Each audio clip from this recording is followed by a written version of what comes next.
And I thought that's What? kind of funny. What? Because Huh? she's turned white as snow. That's kind of funny. Um, and then I hate to do an injustice to what Rabbi Hannah said. So actually, I'm going to tell you guys, if you want to hear what Rabbi Hannah said about this, you can listen to my show from yesterday. It is up on my YouTube channel because I don't want to do it a disservice. It was so informative. But basically,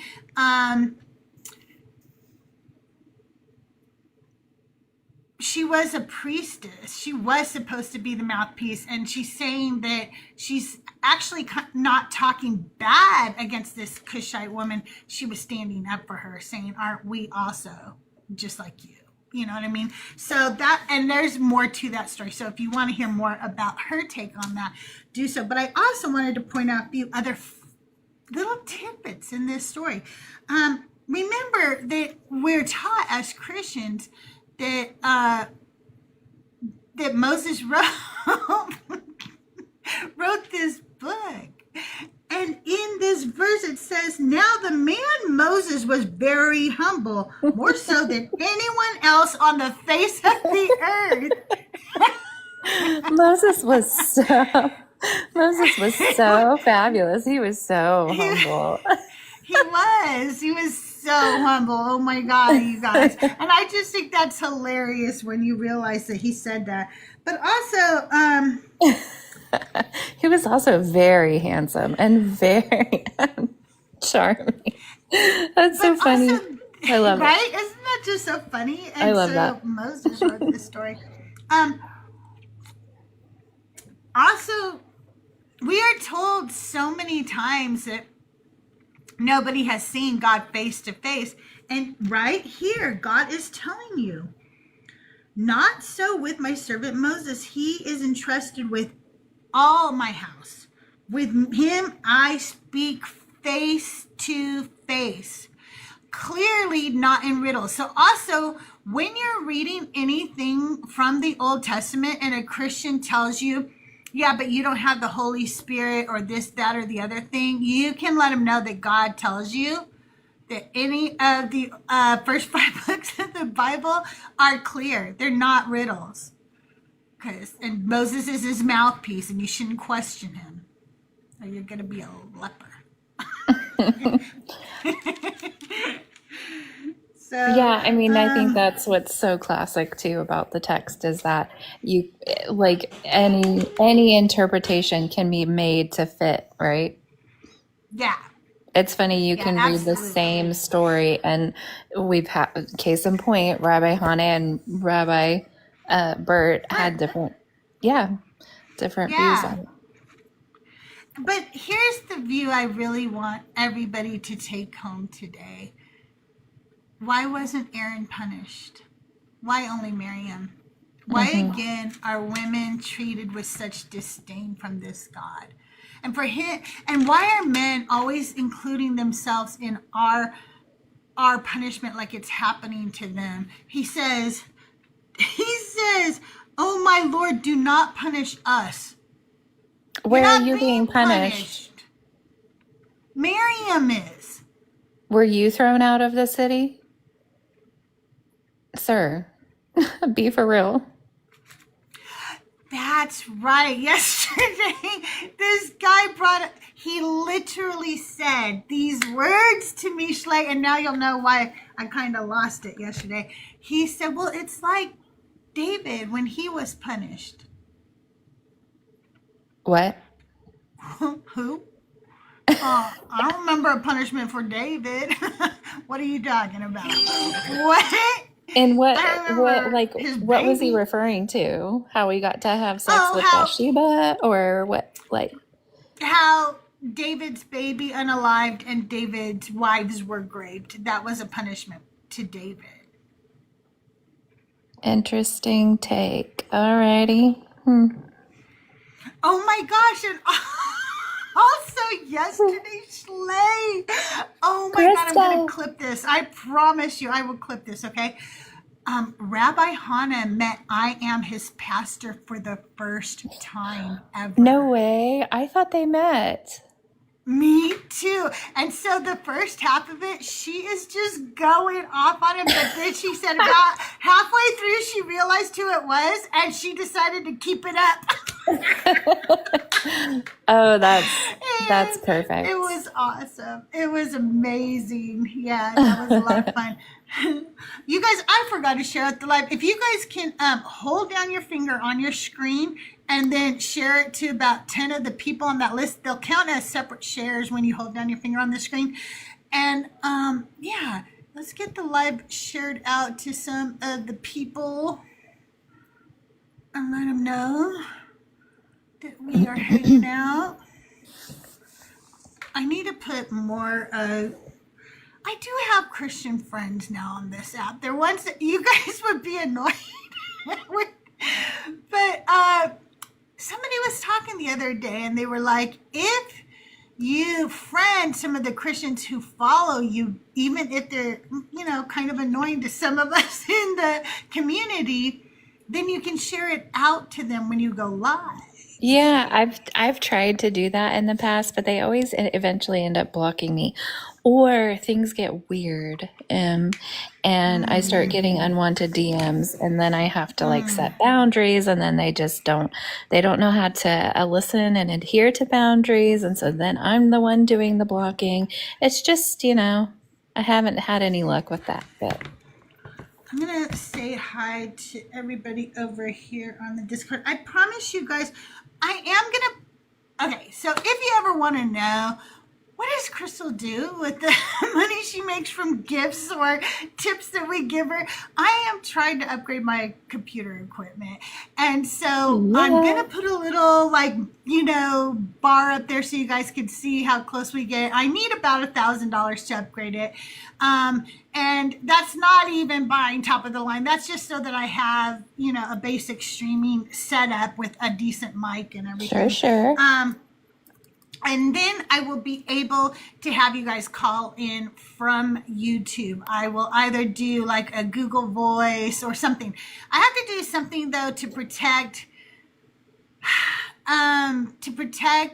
because there is some way they get a hold of your VPN or something. They can dox you with your actual location. I don't remember what it is though. What the hell? Why are you telling me that? Because it happened to Ian.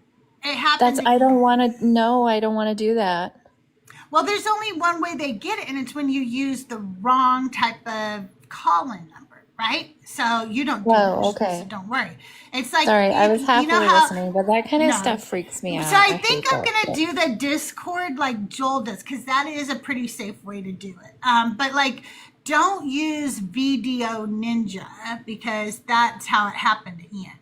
It was through Video Ninja. And that's why he only does TikTok now. That's why he's like, nope, not trying that anymore. We're not doing that. So, but I will get you guys something that you can call in from YouTube on, because I do appreciate you guys so much. Let me switch accounts here though and log in as Deconstruction so I can say hi to you guys over there. Are you going live from your CrystalJae account or from the Decon account? From both. I'm vertical over on CrystalJae, and I'm horizontal over on the Deconstruction Junction. Yay, look at you. Oh, hi. Thanks for the gifts, guys. Welcome hey, everybody over there. Hi, Otterpop. Hi, Robin. Hi, Lilith. Nightbot. Tahir. Thank you guys for being over on the YouTubes. Let me go ahead and check over on my channel now. Switch back. And if you guys haven't subscribed to my YouTube, please do so. I am trying to get monetized over there. That will also, help me out. So, and it's free to just go hit the subscribe button, Oh, fuck. Asher says, show Joel a rock with googly eyes on it and he'll hiss like a vampire exposed to garlic. That is funny. Yeah, I he's don't want to talk about the cult stuff. I'm already in trouble. Hopefully, he hasn't seen any of that. And what maybe he will happened? just not see it. What? Hmm? What? What? Now I Nothing. need to go look. Which Discord am No, I there's nothing. on? Nothing to look at? All right, you guys. Head over to the Bad Bible Debates Discord. No, I'm just No. kidding. It's Hi, really Nick. Thank you fine. for sharing the live. Thank you so much. I appreciate it. Um, so also I've been doing this. Look at all those Did you tabs. Wowee. right? That's so far what I've used is the first page of Justin's cheat sheet. It's called like the horrible bits or something like that. I forget what he calls it. Yeah. But it's like where God is just awful, basically, or there's just awful shit. And then also there's a few tabs that I've added because Christians come up to tell me a Bible verse that they think is going to repair things, and it always shows me something they don't Is expect. it more I'm like, terrible? oh, so that's another contradiction. Oh, that's another time God hated women. Oh, well, It thank is you. so it's so funny when they just walk right into that. It's also Yeah. it's a little bit cute and a little bit sad, you know? It- It's like, "Oh, honey, you Yeah, tried." But it's yeah. really funny. It's funny when they point them out to you. But anyway, so what I like to do while we're waiting for hey Elizabeth, a Christian or a believer of the God of the Bible, to come up and talk with us, is I like to play pick a color. I actually should make a little. Can you see the colors? So pick a color, anybody in chat, and then we'll pull up a tab and we can read what an amazing God Yahweh was, okay? And Oh, we can that's read why I cute. think. So go ahead if you guys want to pick a color. See how there's yellow, pink, orange, dark blue, light blue, like a green, a light green, a fuchsia, or whatever you want to call that, purple, and Do then the a pink one for lavender. Miko, even though Okay. Miko's not All here. right. All right. We're Meeks. going to do pink. The It first was pink one Meek's I birthday see. this week. Oh, yeah. I love Meek so much. I Okay. know. All right. You guys ready? So this is where God failed to kill the Nephilim. So we're going to start in Genesis 6 is where you Oh, would start you this look story, at okay? that? Another example of women being abused. Yes, absolutely. We're going to start Oh. in Genesis 6, chapter, or verse 1 through 4, okay? When people began to multiply on the face of the ground and daughters were born to them, the sons of God saw that they were fair, and they took wives for themselves of all that they chose. Then the Lord said, my spirit shall not abide in mortals forever, for they are flesh. Their days shall be 120 years. The Nephilim were on the earth in those days and also afterward, when the sons of God went into the daughters of humans, who bore children to them. These were the heroes that were of old, warriors of renown. Now, we know that after this is when God floods the earth. Now, when I was growing up, I have to tell you, I was never taught about the Nephilim at all. They just skipped over that part. Neither They was didn't I. talk about it. Okay, good, because a lot of Christians seem to be like, oh no, I've learned about the Nephilim. And then from what I've learned from Christians is that they were supposed to be wiped out in the flood. Everything except the 8 people on board the ark were supposed to be wiped out. Is that not true? Was it not everything? Why did the Nephilim survive? Because if we turn to Numbers 13, 30 through 33, it says, but Caleb quieted the people before Moses and said, let us go up at once and occupy it. This is when they're spying on another area to see like if they should go in and take everything, and he's sending out spies, okay? For we are well able to overcome it. Then the men who had gone up with him said, "We are not able to go up against this people, for they are stronger than we." So they brought to the Israelites an unfavorable report of the land that they had spied out, saying, "The land that we have gone through as spies is a land that devours its inhabitants, and all the people that we saw in it are a great size. There we saw the Nephilim. The Anakites come from the Nephilim. And to ourselves, we seemed like grasshoppers, and so we seemed to them." I'm sorry. It's not. It's just such a It is ridiculous. funny. It's such a ridiculous It's just so ridiculous. story. It really is. They were so big. We were like grasshoppers, and they were And they giants. got What is going on? right. And why aren't they wiped out? Like, I don't understand how. I picture that one of them, like, kind of like one or two or three or four, because we need enough to multiply, right? They like grabbed onto the ark like barnacles. Just hold on. Like, how else do they survive this? Supposedly he wiped out everything other than the people on the ark. How did they survive, and how come nobody addresses it? Anyway, that's pink. If you would now like to pick a color in chat, you can remember. And most of these are like on Justin's cheat sheet, so I'm kind of having a little fun with you, going over Justin's cheat sheet with you guys. If you want Justin's cheat sheet for yourself, all you have to do is be a paid member on YouTube or a subscriber on TikTok. Obviously, the price of being a super fan on TikTok has gone up, so maybe, try the other way. Just saying.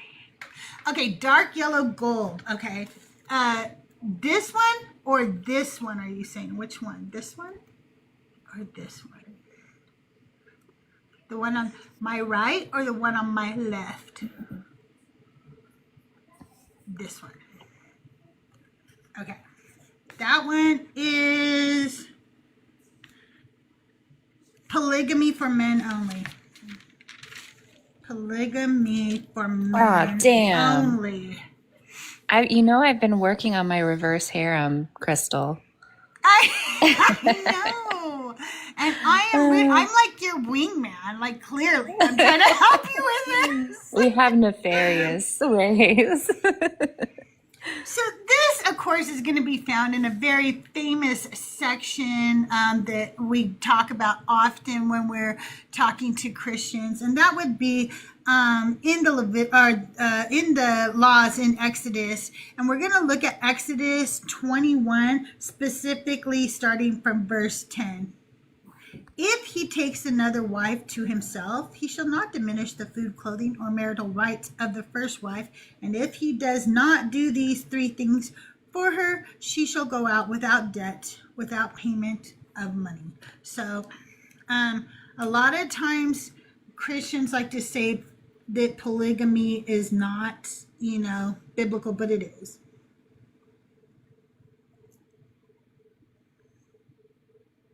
But as you notice, for men only, because women were property, they didn't have any say. So in their lives, they didn't even, they weren't even allowed to have their own vows. If I were to make a vow, and if I was single and I vowed something and my father didn't like the vow that I had made, he could negate it. And once I was married, my husband can negate it. So my words are not even my own. And that's why I got mad yesterday. This guy was like trying to say that like women had autonomy. Like he was trying to say that Bathsheba was not raped. Wow. I was getting so mad. Because he was like... Did he have an answer for how she chose that? He says... And what choice she had in the matter? She didn't. it doesn't say grape, then you can't call it grape. If it doesn't say that actual word, even though that word wasn't in the ancient Hebrew vernacular, and so instead they described what grape was, that wasn't good enough for him. I even told him, like, dude, he was if in you the are position of power. Like, in what right, world? In what what does mind? he Like, think that's so sexual frustrating. harassment is?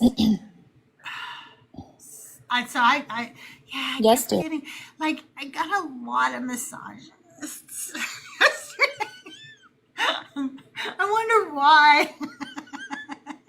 With my topic, I might change my topic though if we don't get someone in a minute. I'm gonna probably switch over to what if you're wrong, because I think that we like this topic because it is a good topic, because God is just like an abusive ex. All You of his know, promises too. Like, I'll give you anything, Schley. I'll give you anything. Okay, well, this is what I would like. I would like the kids with cancer. Well, I can't do that, babe, but I promise I'll do other stuff, babe. I can help you find your car keys. Okay, babe. Is that good? they're, they're I have a worthless. So, push start, motherfucker. I don't have to locate them exactly, and that's why push start is the best. That typical Christian, if you want, you can come up and I'll be happy to go over that with you. He does tell you that anything you ask in his name, he will give you in order to glorify the Father. Yeah, just ask Joel Osteen. Yeah. What about when he's like, what more do you want from me? I died for you. Yeah, or you guys, or how Ew, the yeah, that's a entire terrible time one. he's with the Israelites, every time he talks to him, for I am the God who brought you out of the land of Egypt. It's just like abusive husbands who are like, you would be anything if it weren't for me, okay? Ew. It's so annoying. I made you. I created you. Yeah, So that exactly. means you should have the right to be able to do whatever you want with me? Interesting. I'm gonna change the background. Maybe we will get a little bit more. If not, I don't Hi, know. Maybe we'll Ken. do Thank you so much. Good to see you. Oh, wow. What happened? Is that Crystal's lovely forehead? Is it just me or is everybody seeing this? CrystalJae. Is this how it works when you change a background?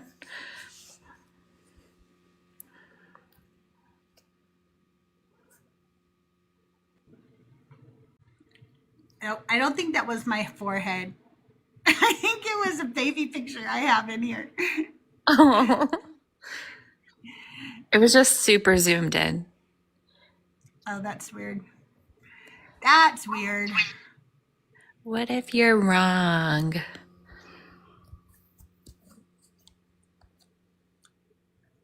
I do read in context. You don't even know what the word context means. I swear you guys just say that no matter what.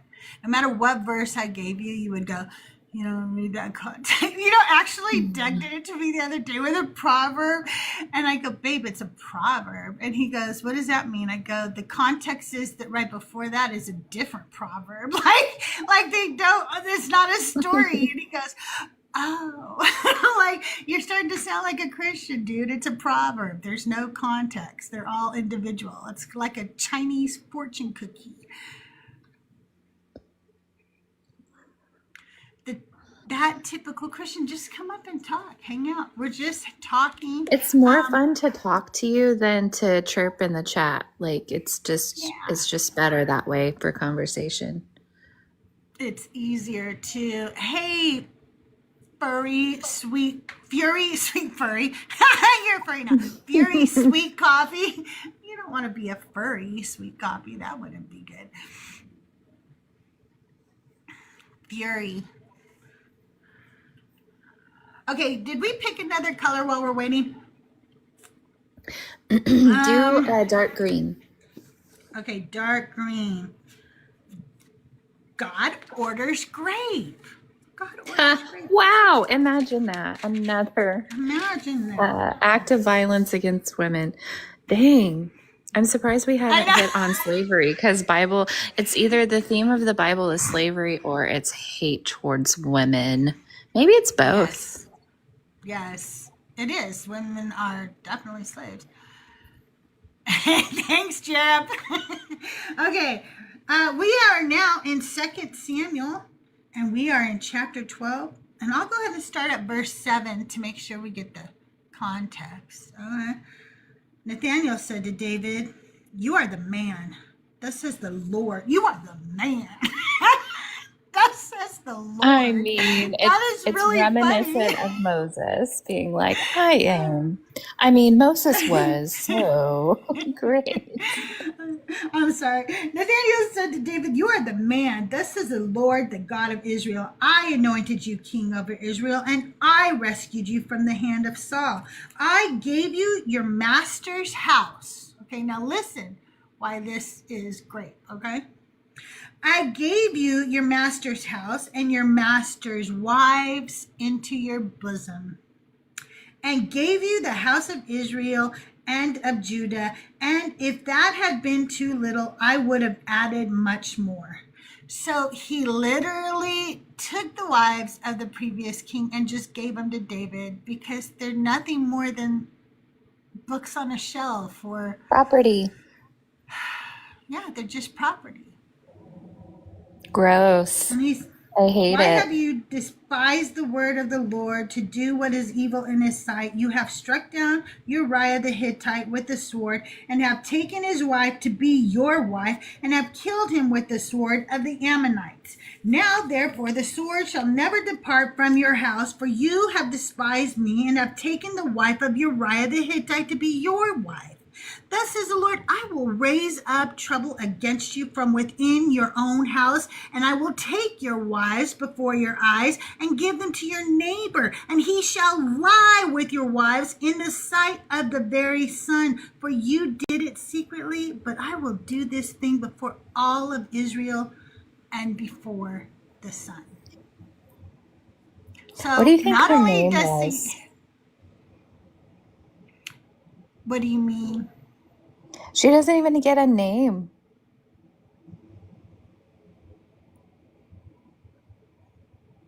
Well, none of the wives do, but specifically Uriah the Hittite's wife. Well, it's Bathsheba. That's who it is. It's Bathsheba. Oh, is that who that is? Yeah. I know Bible, That's who guys. It's Bathsheba. That's the Hittite's wife. But the thing is that it's like, so first I'm taking wives from another man and giving them to you, and you get to do what you want with them, which is great. And two, I'm then going to take your wives and have them raped by somebody in your own house because you slept with Bathsheba. And you're supposed to be unalived for that, by the way. Hi, The Truth. How are you today? Are you a Christian and are you over 18? Yes, I'm a Christian and I'm over 18 and I call myself God Almighty. That's different. What do you mean? I mean exactly what I said. Why do you call yourself God Almighty? Because I can love in a way humans cannot love. Why? Because I know how to destroy hate in my heart. Humans don't know how to do that.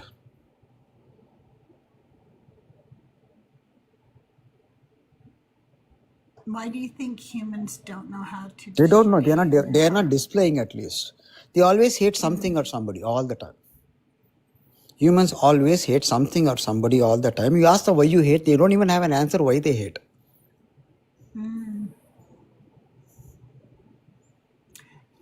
So, my question today is, what if you're wrong? The reason I'm asking this question is because Christians always come up and ask atheists, what if you're wrong? What if there is a God and Jesus was real? You're going to get to heaven, or you're going to, unalive, and then you're going to go to hell because you don't believe. If you're wrong, Um, you get to lose. is this Lucifer? Is No, this I'm God. Lucifer? I am God. I'm not Lucifer anymore. I'm Did God. I have okay? promoted You myself. changed. I have promoted I myself know to who God. it is, Nick. Oh, you promoted yourself now. Okay, so my question again is, what if you're wrong? Do you realize how much harm this religion has done to humanity and specifically women? Absolutely. And that is why I am here to undo all the wrongs this religion has done to specifically to women. And how are you going to do that? I will talk to them. They will understand. Don't you need to be talking to men instead of women? I am just talking to you because I have an opportunity to talk to you. That's it. No particular reason. But I mean, if you're going to actually succeed at your goal, you're going to need to go talk to Christian men and tell them, and Yeah, tell I have to talk to Muslim everybody. men, and tell Abraham, anybody who worships Yeah, the I have to talk to Abrahamic God. all the people on this planet. I have to talk to all the people on this planet. That's how I can make them understand what they have to do. Lucy, do you have dogs? I keep I calling you have, Lucy. I have, I Truth, have do a you? dog.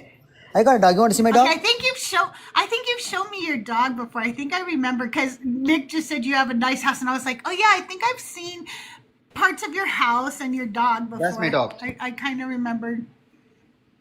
Okay, just so you guys know, while we're calling him Lucy, is because he used to go by Lucifer.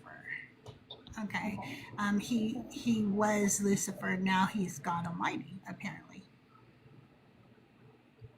That's my Hey, dog. what's your name? What's your No. name? Come here. Say hi. Say hi. Hi. Say hi. You are Come handsome. here. Come here. Say hi. You're so handsome. You're not. They're talking to you. Come on. They're talking to you. You don't want to answer? Okay, well, the truth. So I'm gonna go ahead and drop you down. But thanks for coming up again. Good to All see you. right. I hope you go and tell a bunch of Abrahamic worshiping men that women are their equals. Sure. I will. I hope the message is that you give them, because they're not getting it.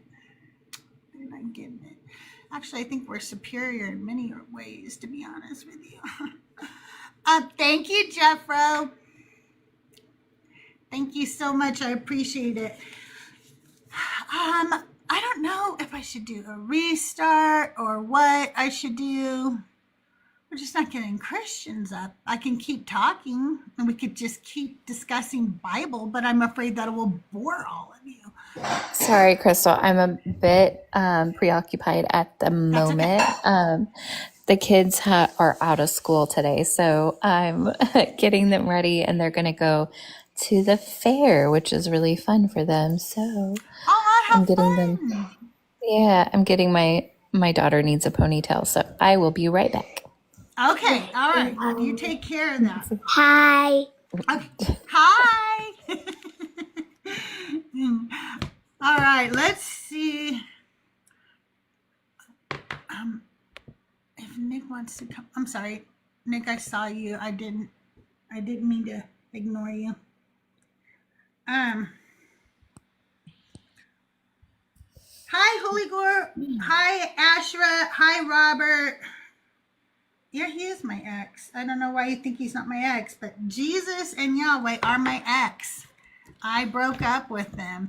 I said, I sat down the Trinity one day and I was like, listen, guys, here's the thing. I'm just not that into you. That's what I said. That's what I said.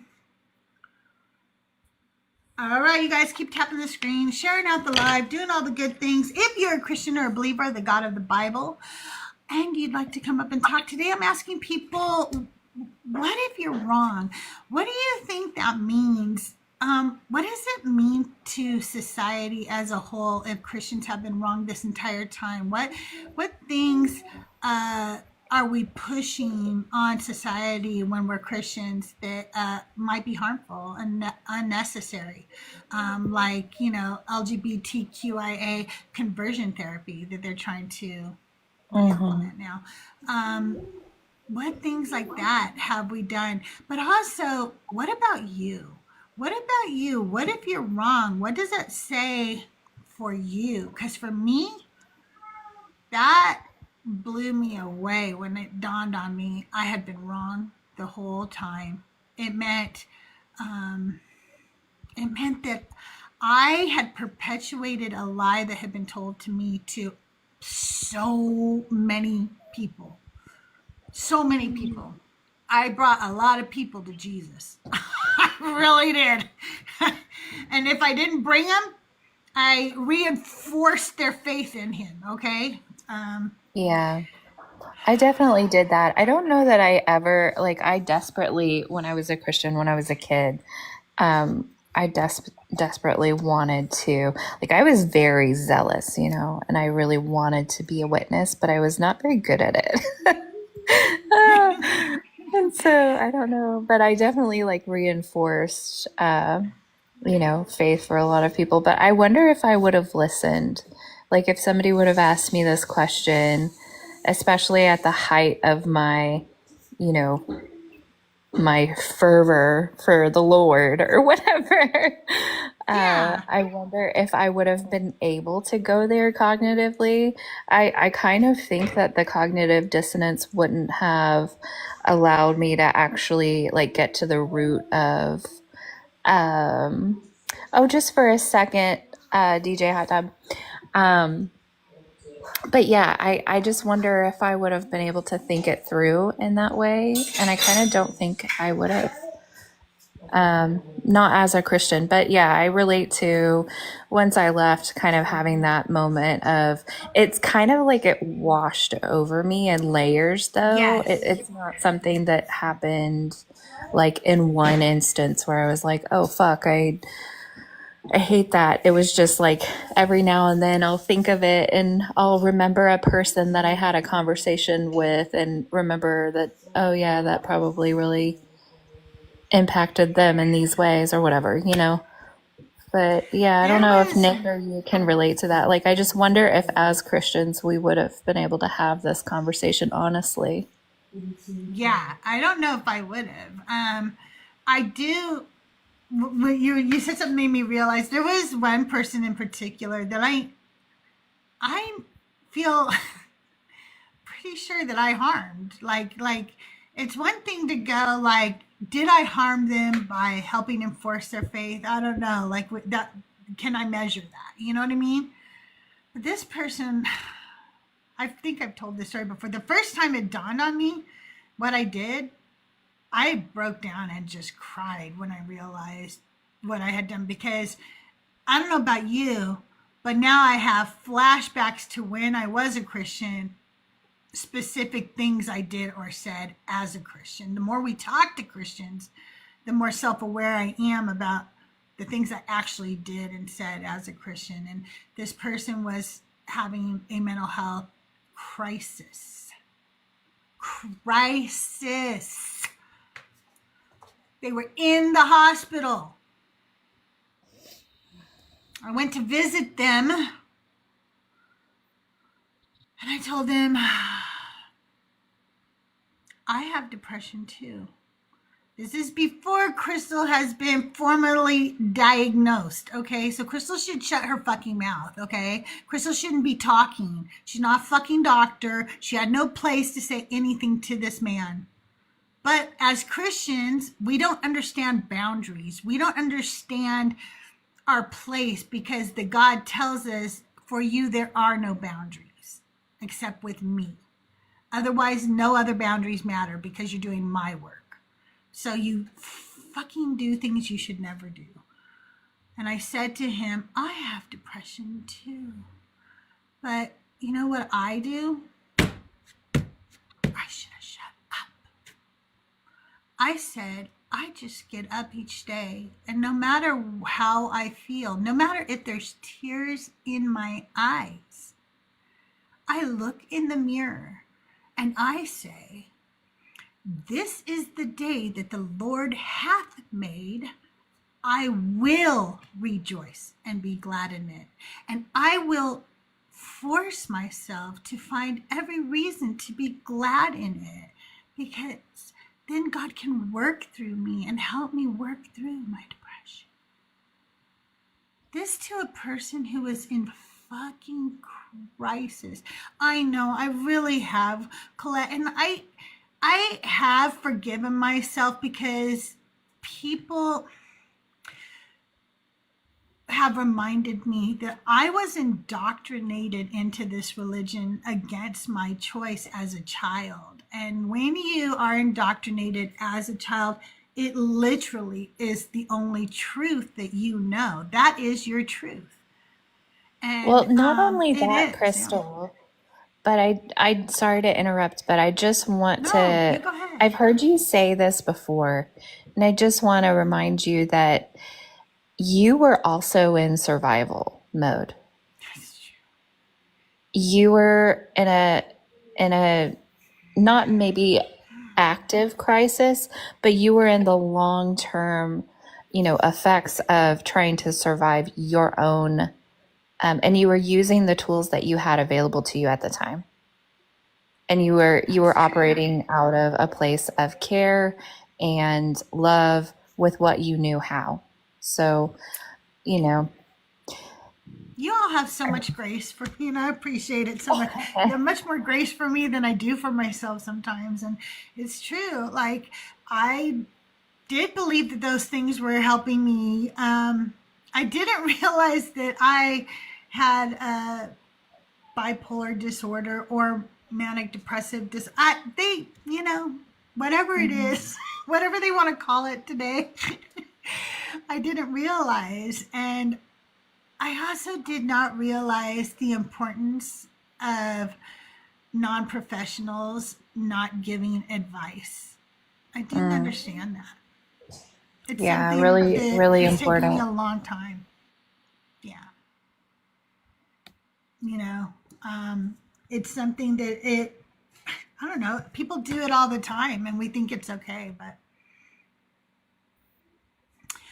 I have never reached out to anybody again from the church once I left the church.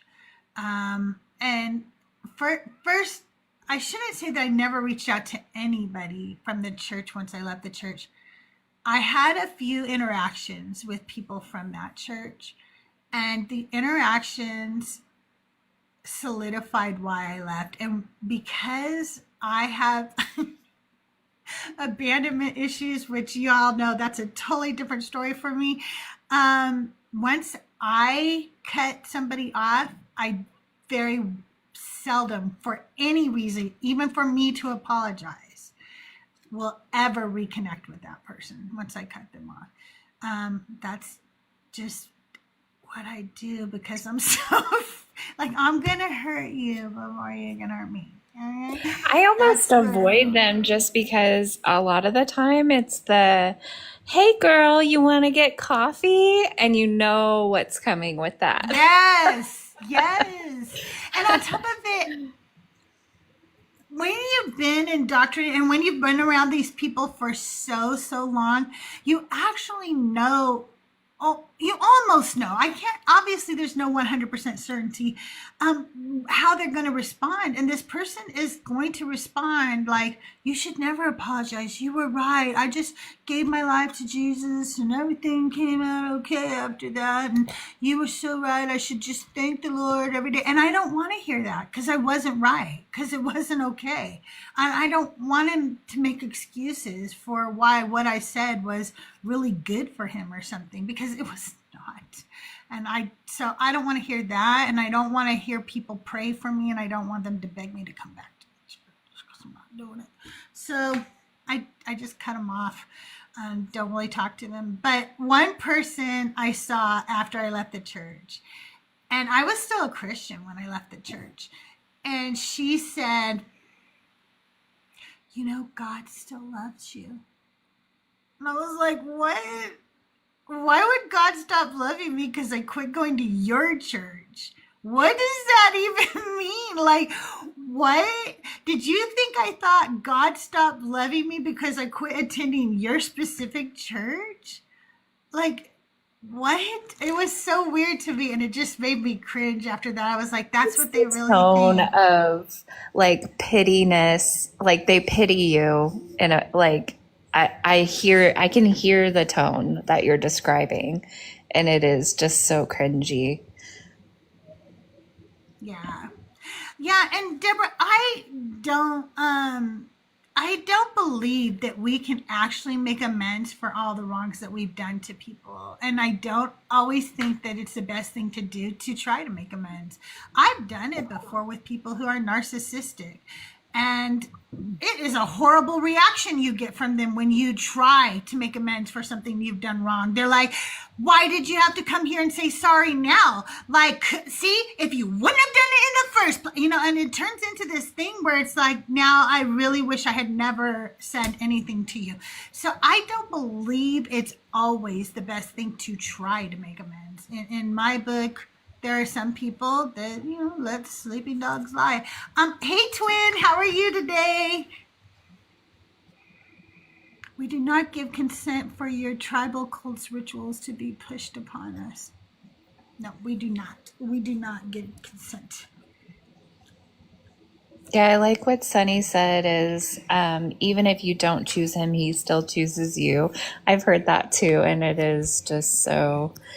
But it's also like Yes. that kind of reminds me of your other background, Crystal. It's like, ew, creepy. Like Yeah, right? it's It giving is. stalker energy. It is. And Also, they say it like, like it's a good thing, but you're like, actually, I walked away and I'd like him to leave me alone. So please don't pray for me. so I've been thinking about two things that Christians say lately, and I'm gonna say what they say, and so remind me when I get done yapping what the second one was. One is every knee shall bow, and the other one is see, I knew I would forget the second one if I knew for some reason I was gonna forget the second one. Oh, church hurt. Okay. So if what does that mean? Every knee shall bow. What does it mean to you when they say that to you? What do you think they're trying to tell you?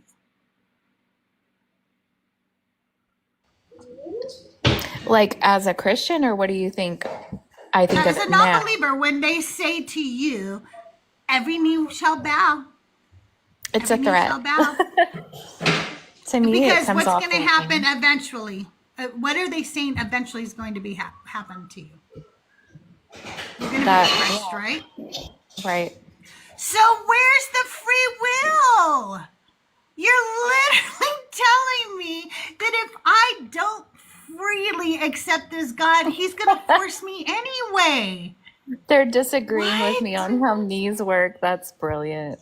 I know. Knees don't bow; they bend. That's what I always tell Christians when they tell me that. But anyway, also, where's free will when you say that? And then you know how they also go like, well, who hurt you? Like, you must have been hurt in church, or somebody must hurt you for you to just hate God so much, right? That it dawned on me today while I was on Christina Carroll's live is literally them projecting, because the reason they accept God is because they are broken and hurt. They tell you that. They all got testimony about how broken and hurt they were. And that's why they went to God. So they cannot imagine for 1 minute that we made a life changing decision that wasn't based on hurt, that was based on education, that was based on knowledge. They are like, it has to be hurt because that's why I went to God. So y'all have to be hurt if I'm leaving God. What? That's just projection. That's why you went to God. That's not why I left. Y'all don't have to be quiet. You can talk. Hey everybody. Hey, Tommy. Hey y'all. I I have a very odd experience with it. I come from the music side of ministry, and like when I hear when you ask me like what does every knee shall bow, like I still, even in my atheist mind, my free mind, I still remember it being more so like eventually everybody's gonna understand it, not get it. That sounds scary. Everybody's gonna Mm, understand it. Everybody's gonna eventually get it.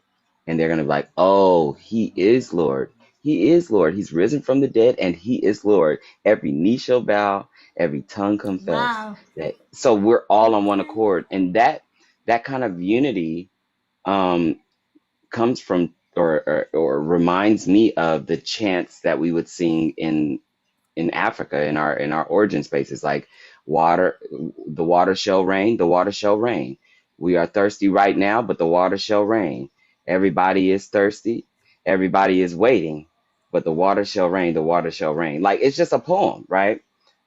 But Mm-hmm. when you add the faith and this Bible on top of it, and then the indoctrination and all these theologies, it gets so sick and so nasty that Yeah. I'm just left in this complex state. I'm able to put it down, right? But for the people who are in my community that can't put it down because it's still tied to our culture, I sympathize for it because I'm like, I get how you look at that, but that's not what that Yeah. means. Well, okay, so probably as a Christian, I took it the way you're saying it right now, right? But now as an atheist, when I'm up here talking and some Christian drops in the chat and goes, every knee shall bow. To me, they're saying it like a threat, like, bitch, you up here talking now, but one day you're going to bow, whether you like it or not, you will bow to him. And that's how I take it when they say it to me now, because they're just dropping in chat and just saying it like that. And I don't think they're saying it like one day you will come to the realization with me. I don't think that's the way they mean it. I don't know. I could be taking it Not wrong. at all. Not at I all. think I think they're trying to tell me you have no free will.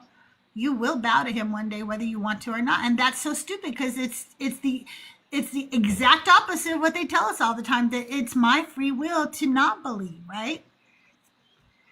Yeah, and the same way you cannot use the messages from um, in games, Marvel, you can't use those same, realities to navigate life, to vote, you know.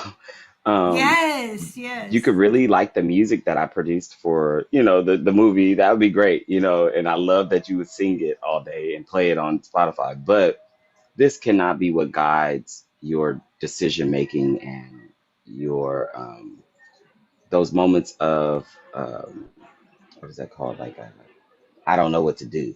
So let me play some Right. gospel music to help me. No, that's gonna fuck you up because really you listening to war songs and all kind of combative shit that is not really what you think it is.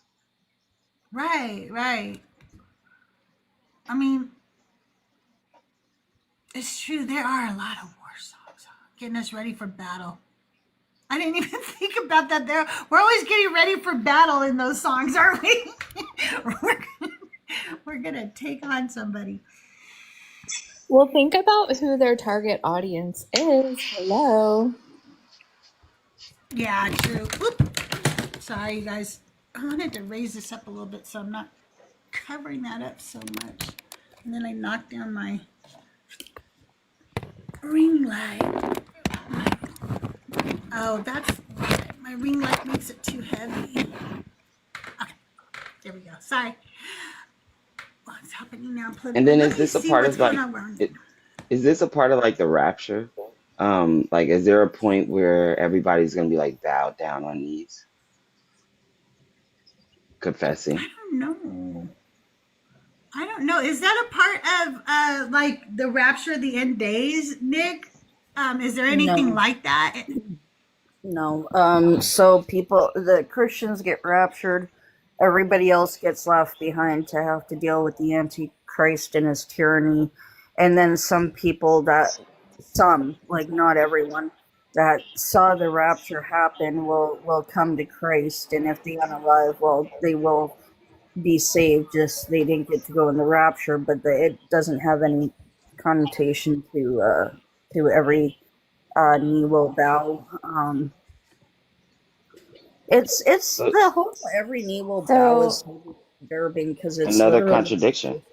well, in first conversion, like it's like you have no choice but to bow down to our dictator. Right. Ugh. so is it supposed to happen then at the second coming? So Yeah, yeah, supposedly. that's when the But every no, knee shall bow thing. because you're saying no, because I thought you were saying, Nick, that then even still some will, but there are But others that just won't. yeah, not everyone. Yeah, so that's why I'm saying it's another contradiction in the Bible where somebody's saying that every knee shall bow and every tongue will confess that he is Lord, but it says that even in the end times that some will, but not all will.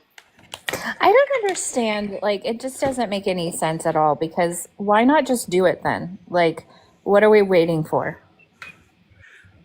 Right, and wait, why does it even say that? Now that you said that, tell me, why does it even say every knee shall not? Some of us are going to hell. Why does it even say that at all? I think, if I remember correctly, it was just somebody who was glorifying God. I don't think it was something that was quotation mark predicted to happen. But give me a quick second here to look up. Also, like, why are these people so excited for something called the final judgment? That sounds terrible. No, thank Because you. Final countdown. Oh, I probably will get in these trouble people are for saved, that. so they have nothing to worry about. Oh, good point, Mezzo. Mezzo says that we're getting on our knees in hell for other reasons. Well, shit, I might bow for that. I'm convinced. Oh, man.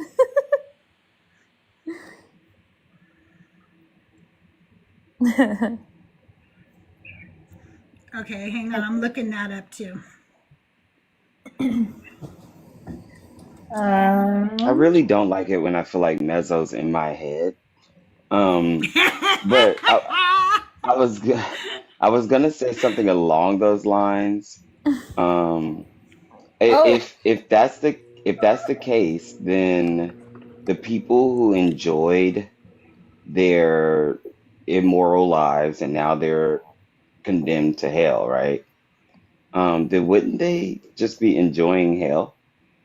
Like, why does it have? Why would they then be like, oh, I should have lived a moral life if they enjoyed it? so this passage is a hymn. It's a hymn, but it's only pertaining to the congregation, not anyone else. Wait, And are it's you just a saying which song. passage? Are you talking about Philippians or which passage? Yeah, Philippians. It starts at 2 10 verse through. 9. Yeah. Oh, 9 through, wow. and yeah, it only has to Okay, do with the Philippians 2, what? Okay, what page are we 9 on? through 12. Where Oh, do did I we find talk at the same Philippians? time? I think we did. All right, where do I find Philippians? It's In the Bible. Is it near Thessalonians, Philemon? I think it's in the New after Testament. Ephesians, and Galatians. I'm by Colossians. Am I getting closer? Oh, Philippians. Okay, Philippians 2, what? 9 through 12, roughly. 9 through 12. Let's read this. Okay, let's go back to verse 1, though, just for all of our context lovers out there. We got you. We got you, okay? If then there is any encouragement in Christ, any consolation from love, any sharing in the Spirit, any compassion and sympathy, make my joy complete. Be of the same mind, having the same love, being in full accord and of one mind. Do nothing from selfish ambition or conceit, but in humility regard others as better than yourselves. Let each of you look not to your own interests, but to the interest of others. Let the same mind be in you that was in Christ Jesus, who though he was, who though, I'm sorry, God, I can't read today. I'm sorry, who, though he was in the form of God, did not regard equality with God as something to be exploited, but emptied himself, taking the form of a slave, being born in human likeness, and being found in human form, he humbled himself and became obedient to the point of death, even death on a cross. Therefore, God also highly exalted him and gave him the name that is above every name, so that at the name of Jesus, every knee should bend in heaven and on earth and under the earth, and every tongue should confess that Jesus Christ is Lord, to the glory of God the Father. So it doesn't say they will, it says they should. Interesting. And we got to remember that this is a letter to a specific church. Again, we're reading somebody else's mail. This wasn't Right, for but he does say yes, he does say everyone, though. He does say it here, but he says should. He doesn't say will. Yeah, He but says so every tongue, he says, I'm sorry, every knee should bend in heaven and on earth and under the earth. yeah. So he is saying everybody, but he also says should. He doesn't say we will. So we're not going. And Yeah. is And this right, because I am of the sorry, version? Tommy. What the fuck? It says that he came here as a slave. Get the fuck out of here. He was not a slave. What the fuck? No Oh my kidding. God. Hey, what about Isaiah 45:23? What does that one say? It's just a chat GPT said to look that up. Okay. Because I'm Hey, like, does the 40. wording actually differ? Or is it the same Okay, let's concept? look. Isaiah. Now I got to go to that Old Testament thing. Sorry. I know it's after like the Deuteronical shit. Are we after Samuel and stuff? Where are we, Isaiah? Where are you? You guys, I used to be a good Christian and know all this. I was I about think to say, Isaiah is a pretty isn't it, big book. if you read a different version, would should and shall be something that the Shakespeareans would have been like, oh, let's What say he meant Oh, shall. was I'll look that up. I'll look it up. 45. What am I looking at? 45:23. Okay. By myself I have sworn, from my mouth has gone forth in righteousness a word that shall not return to me. Every knee shall bow, every tongue shall swear. But it doesn't say what though. To me, so every knee is going to bow to him, and every tongue is going to swear by him. And I think who is talking here? This is God talking in Isaiah 45 to Israel. So he is specifically talking to Israel here. He is saying, every one of you all will do this. The remnant of the Okay. nations is summoned to gather and recognize the Lord as the one and only God, in order that it may be saved. Carry about their wooden idols just before Cyrus's conquest of Babylon. The Babylonian king Nabonidus had the images of the Babylonian gods carried from their local shrines to Babylon for safekeeping. Unlike the Lord of the foreign gods did not predict the rise of Cyrus or the fall of Babylon. By myself, God swears by himself, since there is no higher power. All who were incensed against him, all who were hostile to Israel. Idols must be carried by their worshippers, blah, blah, blah, blah, blah. So, yeah, he's talking to Israel. Hey, Fisher, come on up if you want to have the conversation. We'd love to talk to you. I know it feels like loving. We might have a different understanding of the word love and what that means and what that looks like. Most Greek scholars agree that the literal grammar supports the word should in the verse in what you say, Philippians, was in Philippians 2:10 through 11. Yeah. The Greek is should. So it is asserting dominance according to scholarship. The verse is seen as a declaration of power, like saying everyone will eventually acknowledge the king. It asserts dominance rather than proving anything true. Some interpret it as describing how all people eventually confront mortality, humility, or reality itself, not a divine event.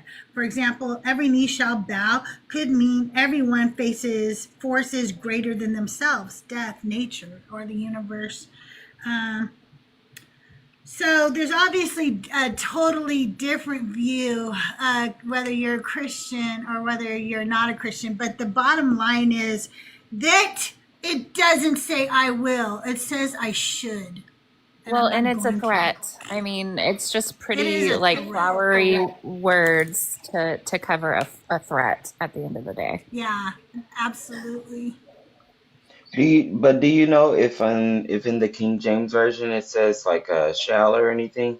I'm trying to figure out Oh where yeah, I can look. this songwriter got every knee should. Oh, does it say should? In the New Revised Standard, but I don't think so in the KJV.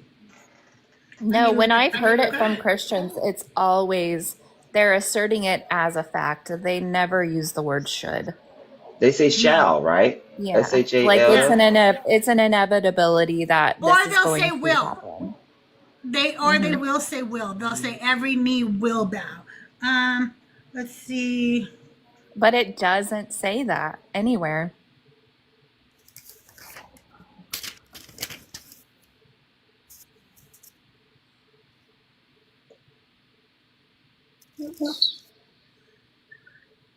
Okay, I just looked it up in a hymn book. I'm like, I know I sang these lyrics growing up.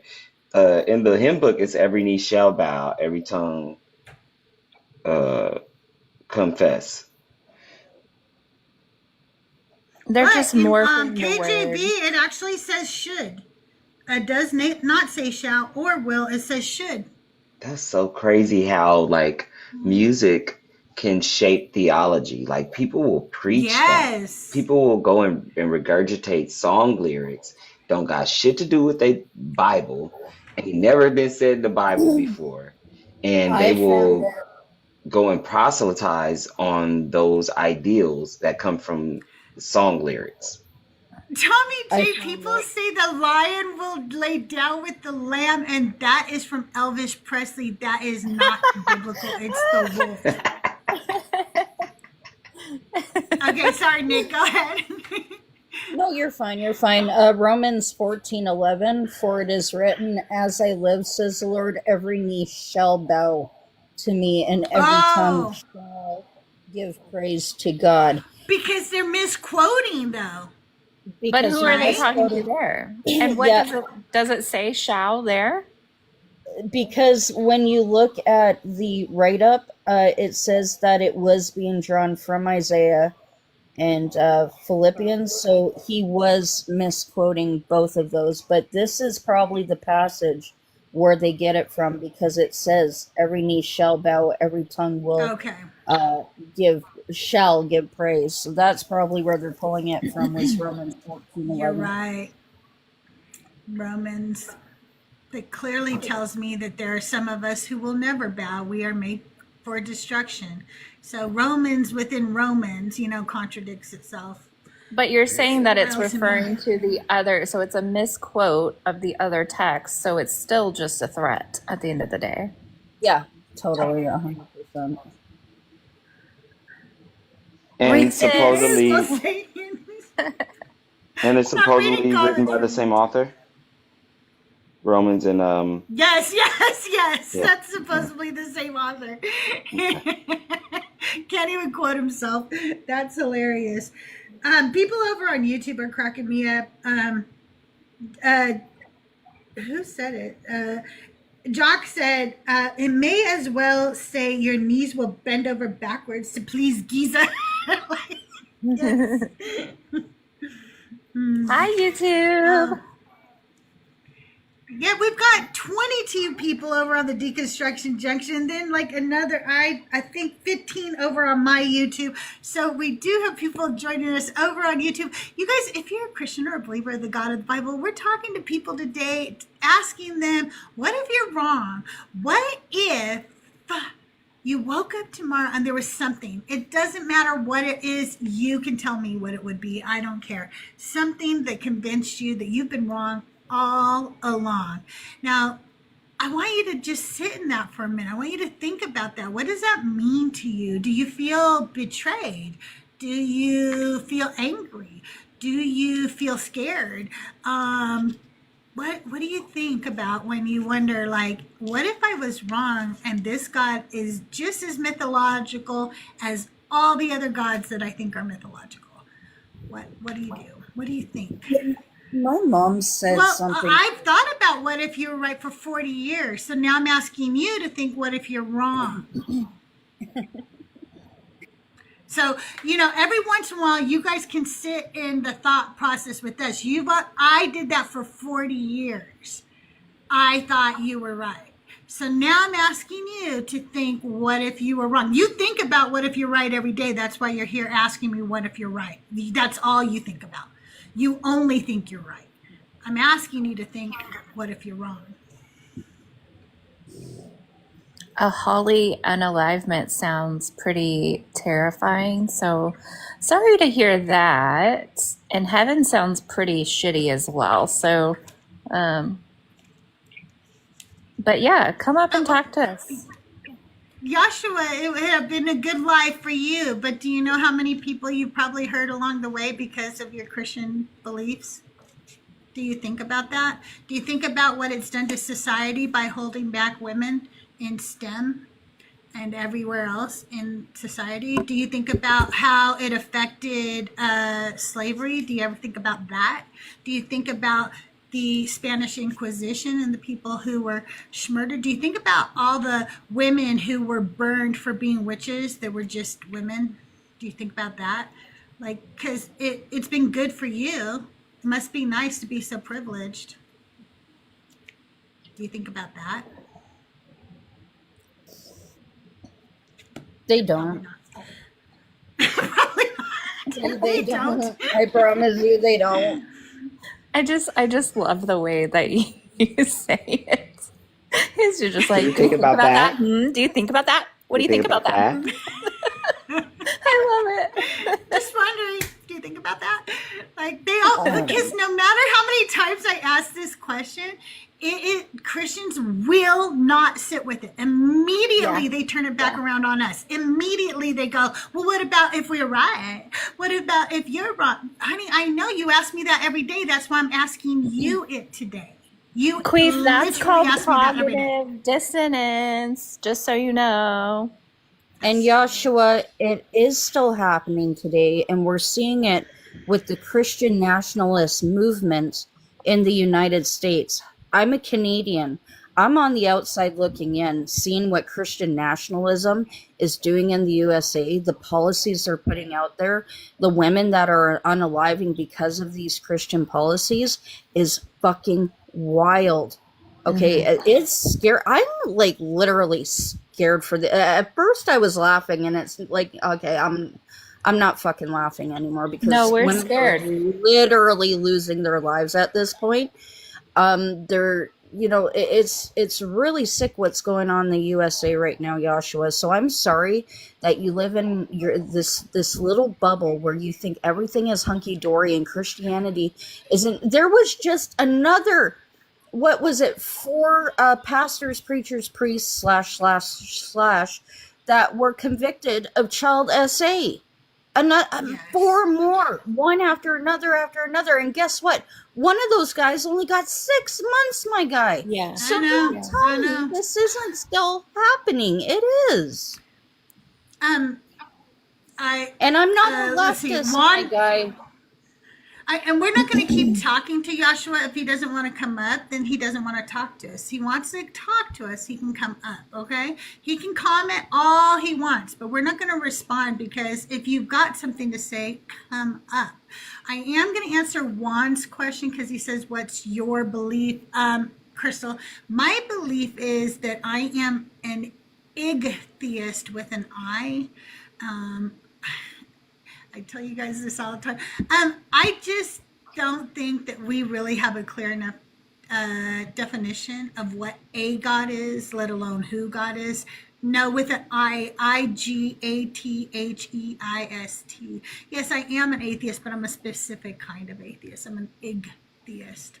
And wait, Mezzo told me the other day that he's a haytheist. A A what? haytheist.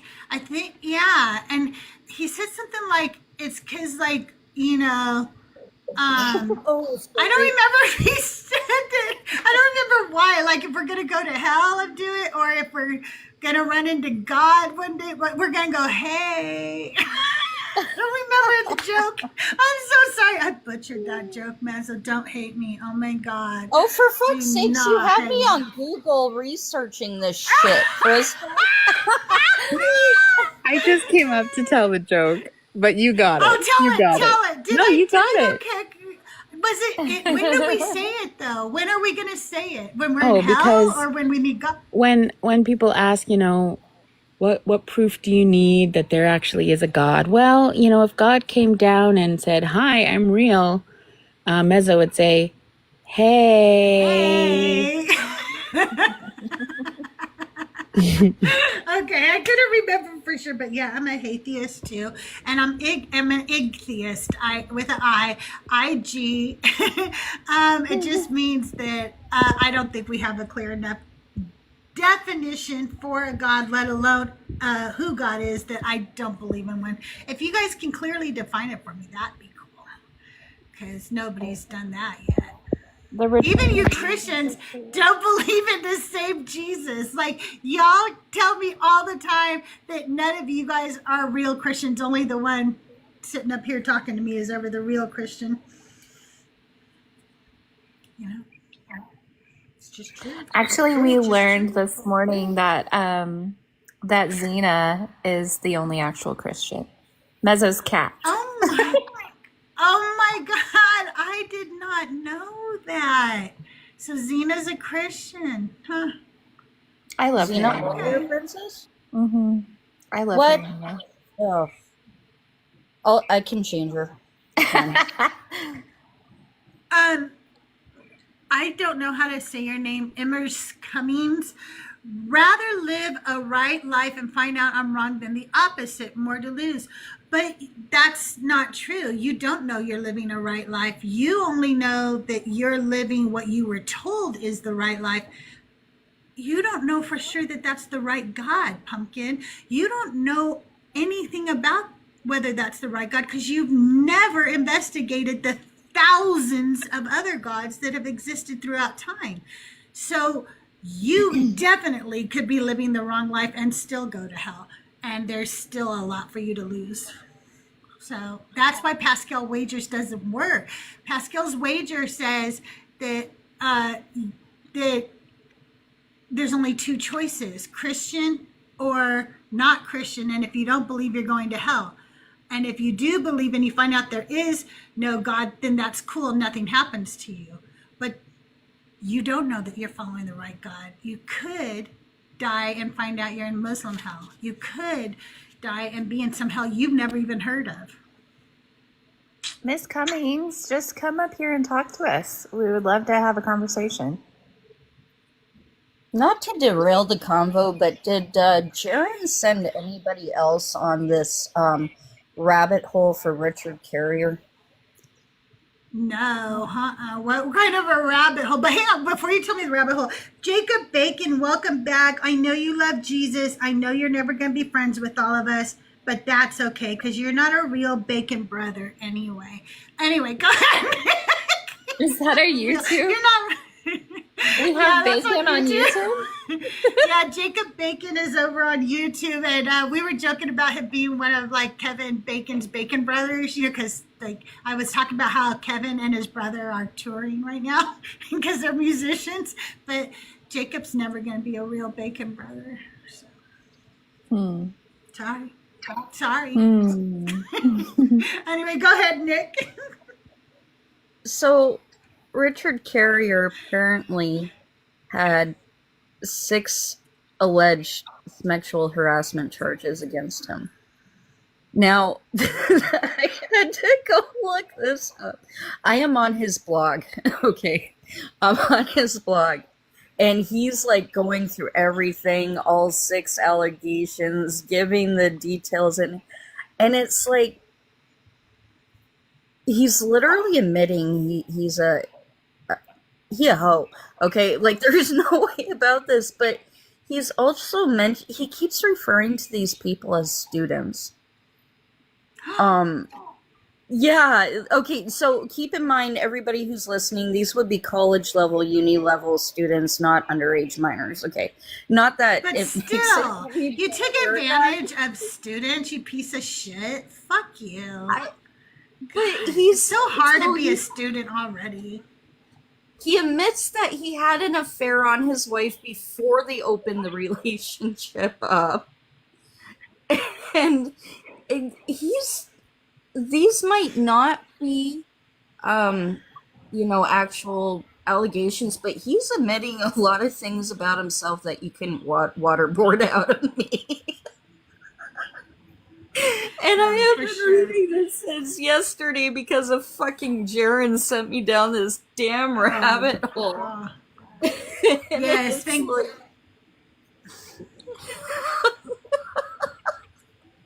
I can't. It's hysterical. If I've got a question.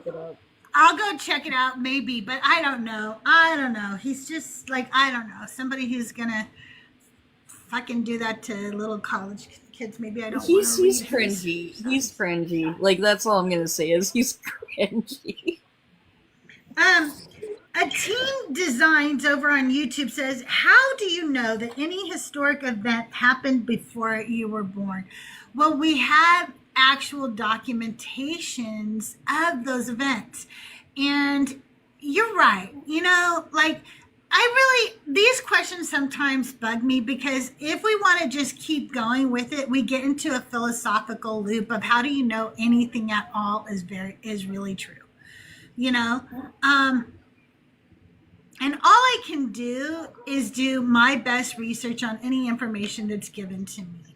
And so if you tell me that there was a man named Dr. Martin Luther King Jr., and he existed, and he was a civil rights activist, and he was murdered, then I go and look, was there a guy named Dr. Martin Luther King Jr., and what evidence do we have for his existence?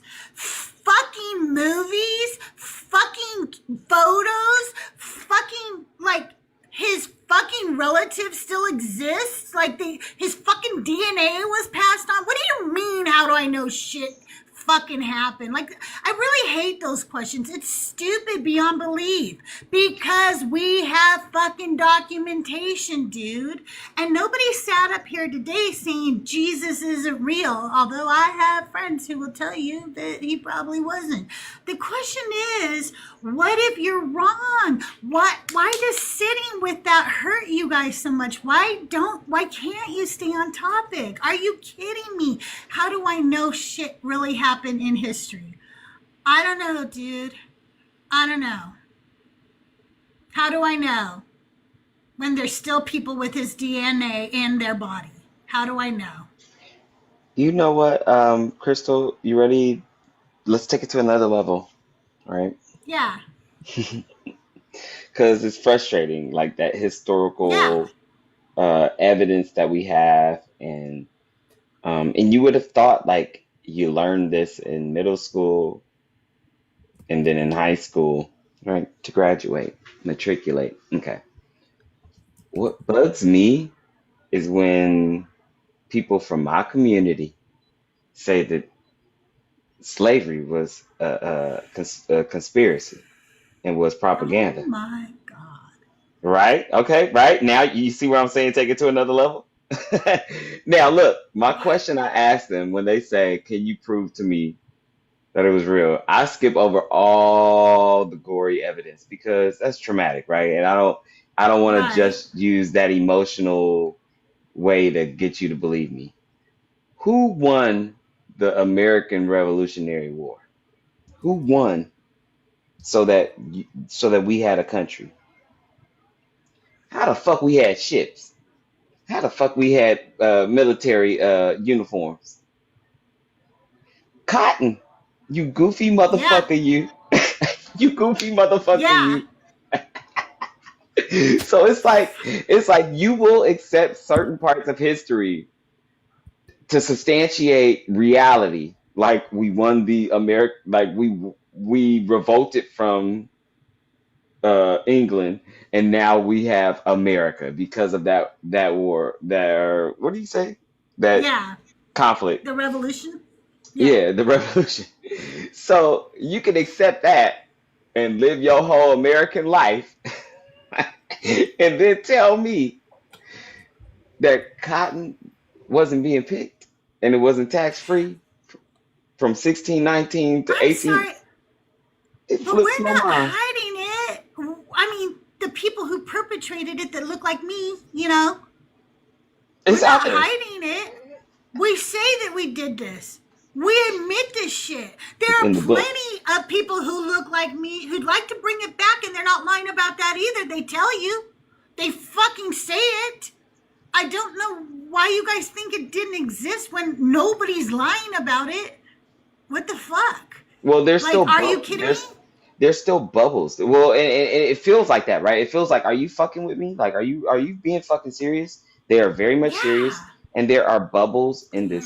in this big ass country that you can exist like that and have that reality. It flips my fucking mind, but that is very possible, and it's very common. I'm finding now that I'm exploring these TikTok worlds that there are these fucking bubbles where people live in these false realities and live whole lives. And that's the kind of shit that for some reason angers me. Like, I'm They just vote. like, They vote. they vote, and to They me, vote. like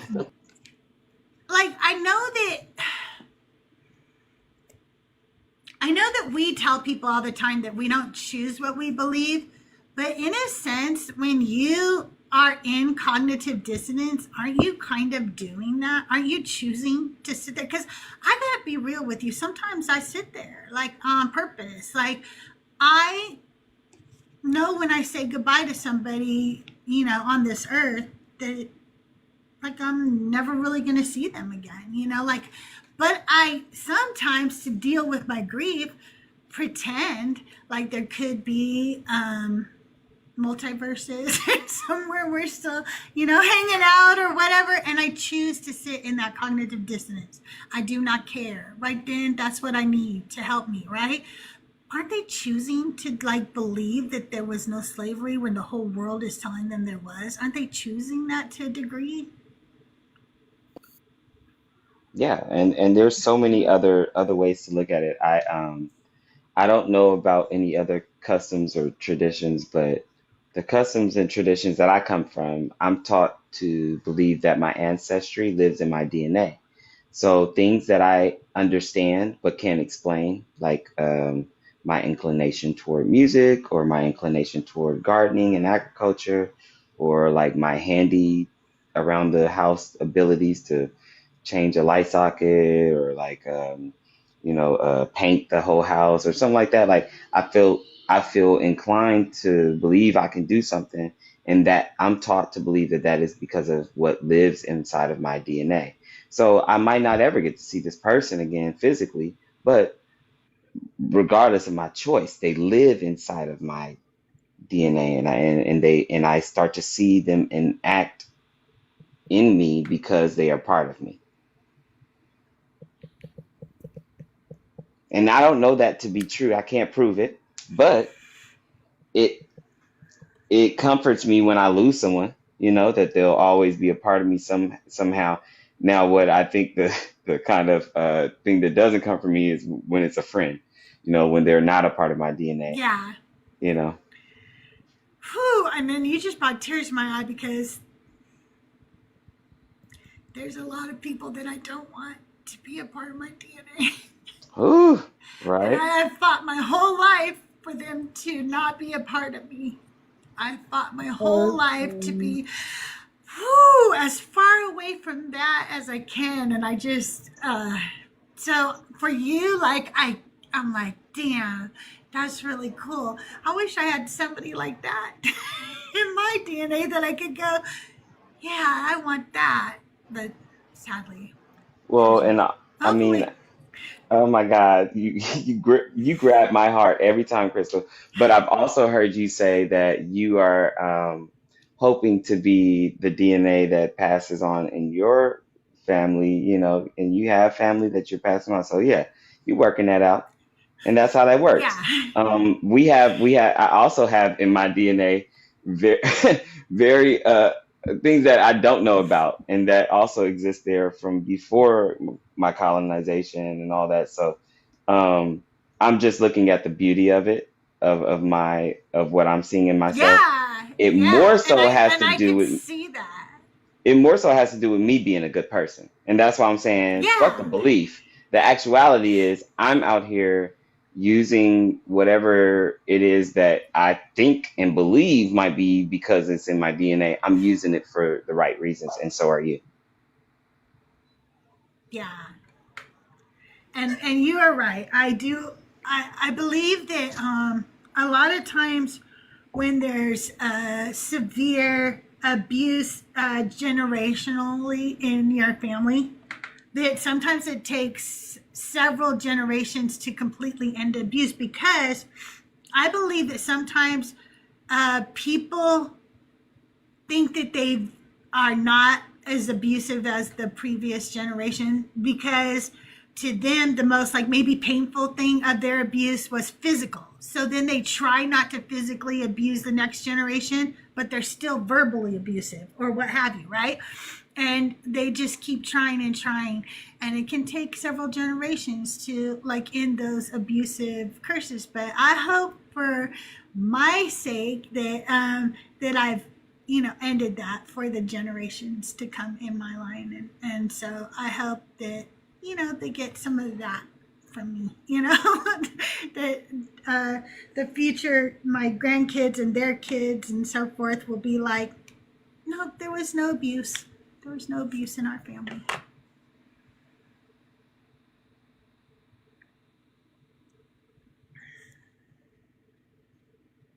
We got a lot of talking going on over on the YouTube in vertical, but I don't know what they're talking about because it's not what we're talking about.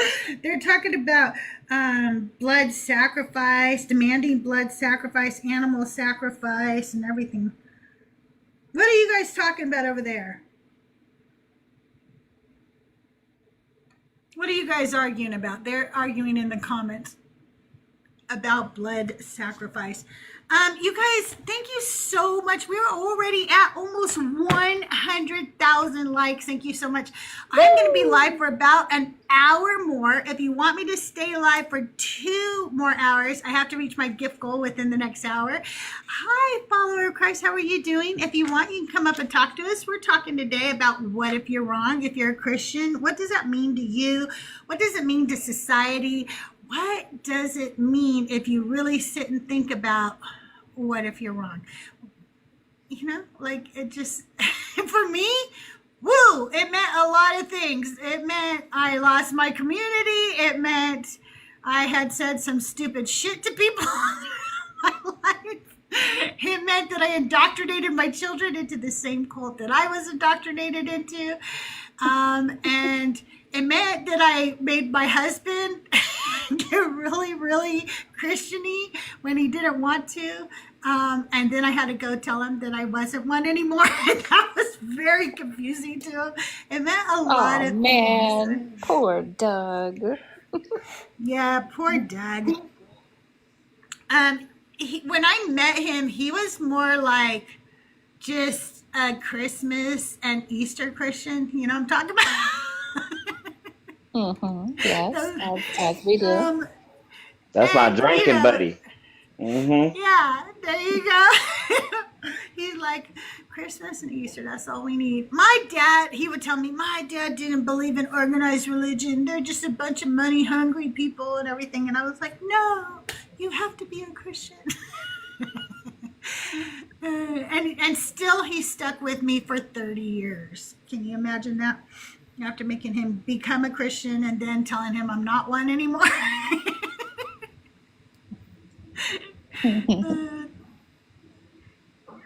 Yes, W. Doug. W. Doug.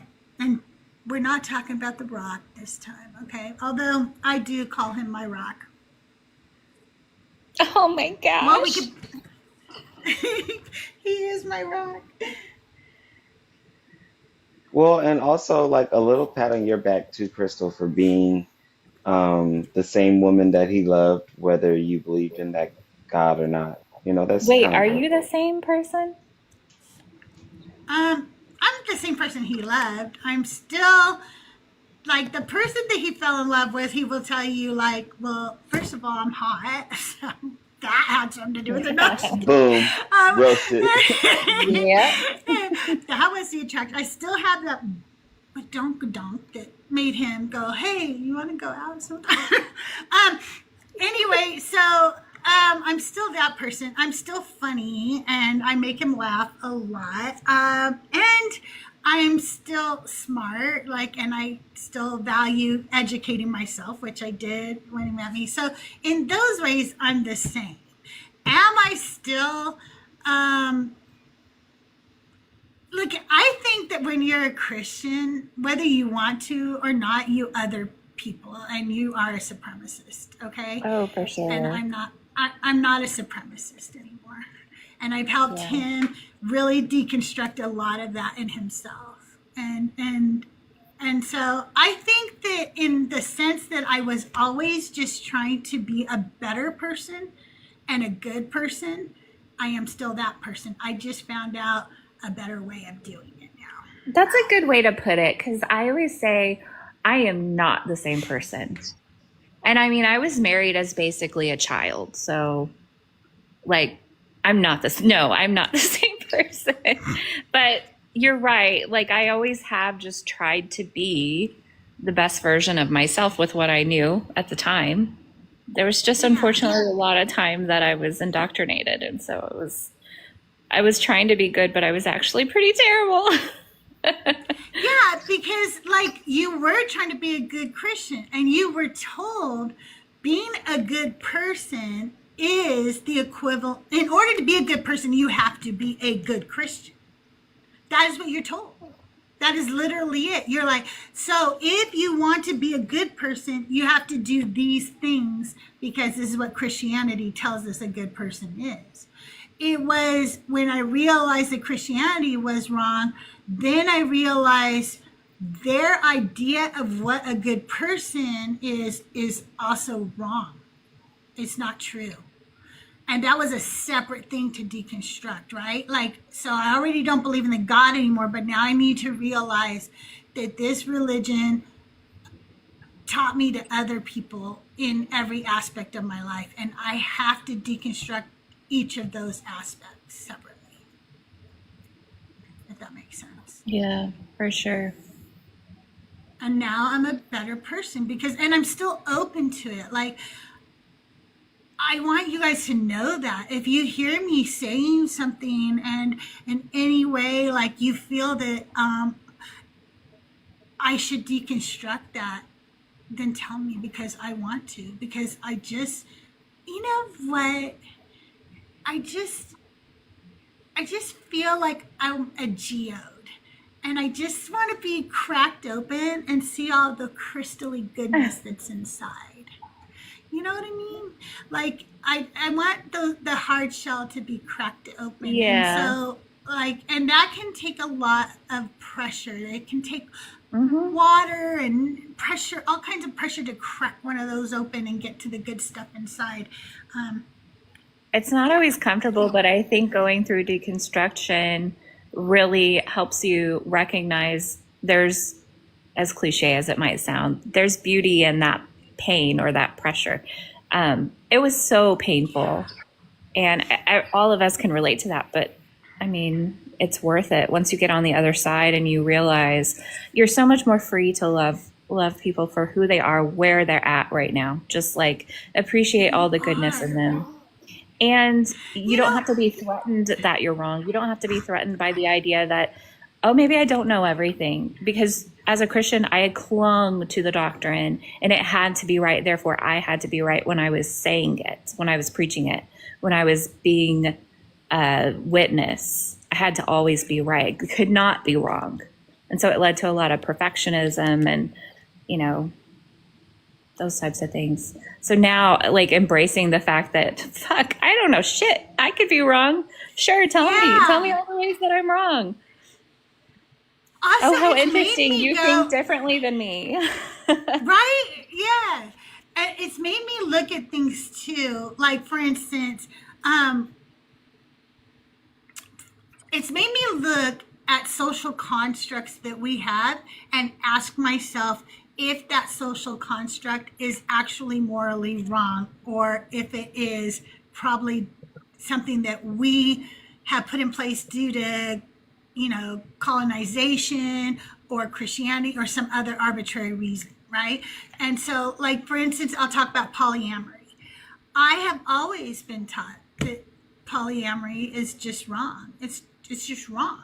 Okay. You couldn't possibly be in a relationship with more than one person and love them, and they love you, and there not be issues with jealousy and infighting and gossip and God knows what. I don't know what you polyamorous people put up with. No, I'm just kidding. But when I was no longer a Christian, I had to really sit down and ask myself, what is the moral issue with this again? Because if you're consenting adults and you all want to be in relationship with each other, where's the moral issue in that? Mm-hmm. The moral issue is if you do things within that relationship that would harm other people in that relationship. The moral issue isn't being in the relationship in and of itself. But I would have never sat down and took that apart before. When I was a Christian, I would have just been one man, one wife. Yeah. I mean, just a few years ago, if you would have told me that I'd be in an open relationship, I would have looked at you like you sprouted horns. But I mean, I don't know, this is all new for my relationship, and we haven't actually acted on much of anything, but My ex took it as an opportunity to replace me, so I'm monogamous. Well, I recognize that there's, maybe, I don't know.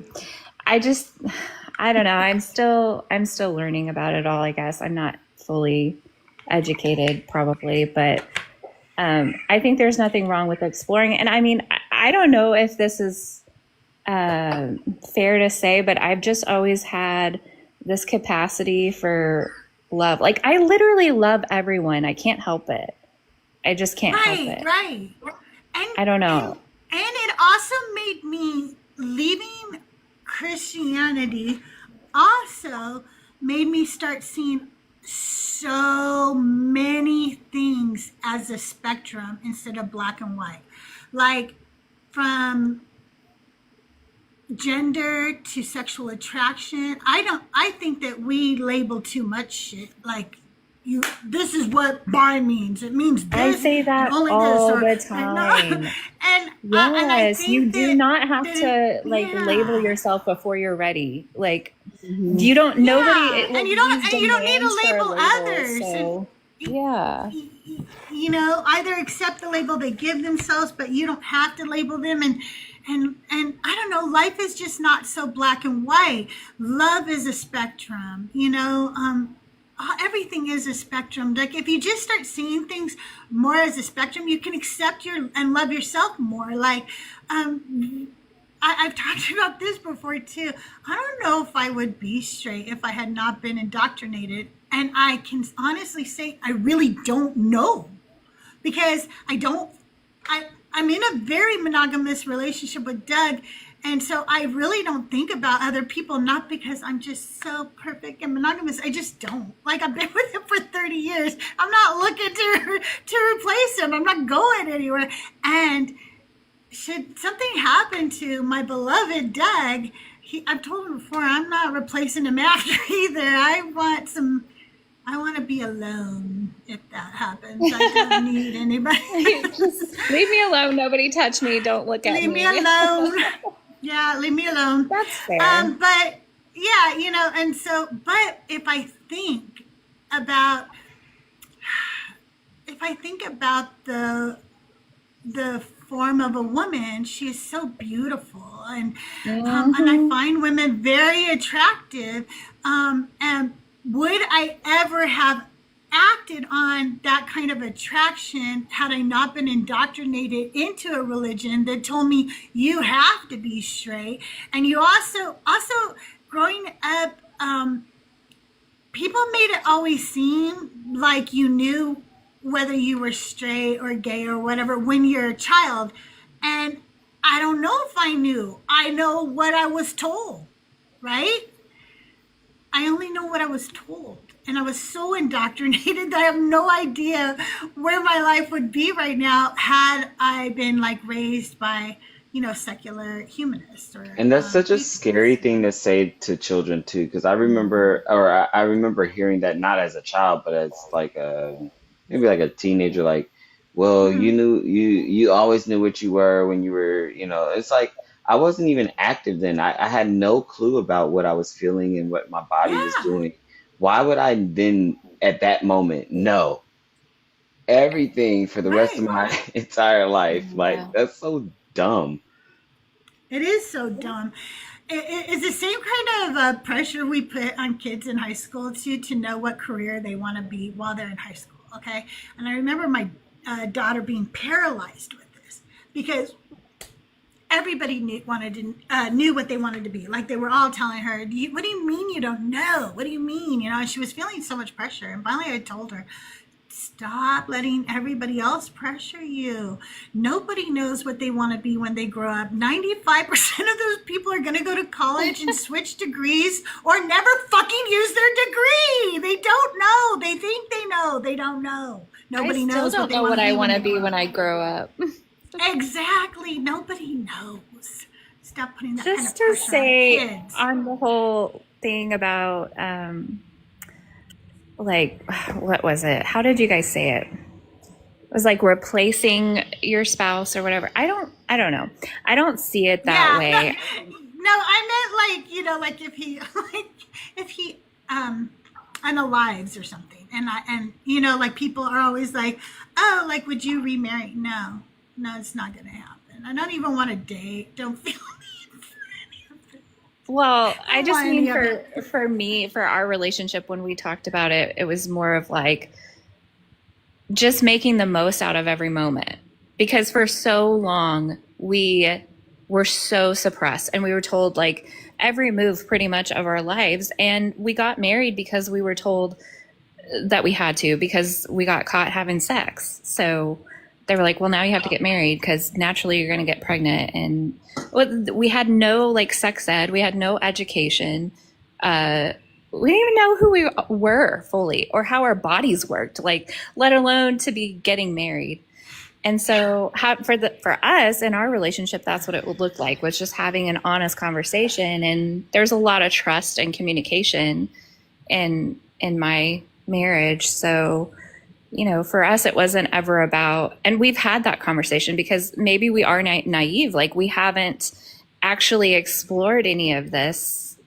We've just had conversations about it. And I know both of us are like really nervous too. And I think it's just a matter of staying in communication and being honest with each other every step of the way. And, it's not, for us, it was never about like oh, well, my needs aren't being met, and so I have to replace you. I mean, if that's the case, just leave the marriage, just get a divorce. Like, why be miserable, you know? But like, we do love each other. It's just like, if you're out and about and you find somebody and you meet somebody and you appreciate them and they appreciate you, and then, I don't know, like, why is that wrong? You know, like, that was the concept. And that's the thing.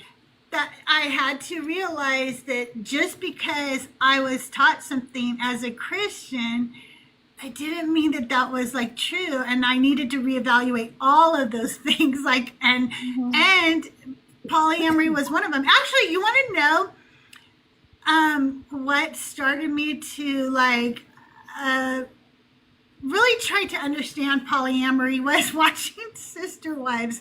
Because actually, like, if you watch the first seasons and you open yourself up to trying to understand them and where they're at, you know, and everything, in the first seasons, I believe, in Sister Wives, like, they really did love each other. They were trying to build something there. I think that eventually a lot of things got into play that caused a lot of issues with the relationships, but I don't think it's just polyamory in and of itself. Like, you know what I mean? Like, I don't think that that was the downfall. What I saw was that people can come together and love more than one person, and it can be just fine and normal. It doesn't, I don't know. Like, I started realizing that monogamy is not the only way. It just isn't the only way. It depends on personality type too. Like, if you're naturally a jealous person, like, neither one of us are naturally jealous people. We just don't, like, we're genuinely happy when good things happen to even people that we don't necessarily care for or who aren't in our lives anymore. We're like, well, that's good for them. Like, we've never been. So for us, you know, I think it's just, you have to evaluate where you're at with it on an individual basis, and if it fits, you know, your personality type. For me, it wouldn't work for me. Probably earlier on in my life, it definitely would have been jealousy, okay? But now it would be like, I already have to like fucking tend to Doug's needs in our relationship. I don't want to tend to somebody else's needs too. Like, I'm too selfish. Like, that would, like, I don't want more relationships. Stop trying to be my friend, people. I don't want, you know, I'm just kidding. Maybe I'm just like in a super horny phase of my life too. That's fair, because I'm just like, you get an orgasm, you get an orgasm. Like, I want to be happy for everybody in that way. Like, why not? Life is short. Everybody should just fuck, you know?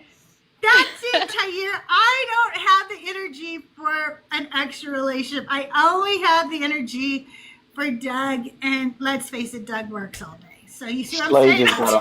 Schley just got to follow for me, okay? That's all. Sorry. Slay is amazing, and you guys should all be following each other. Tommy J is my twin, and Tommy J is an amazing musician, and he does great conversations. He's live usually every Friday night, so make sure y'all follow Tommy J. Hey, Zach, good to see you. Thank you for joining.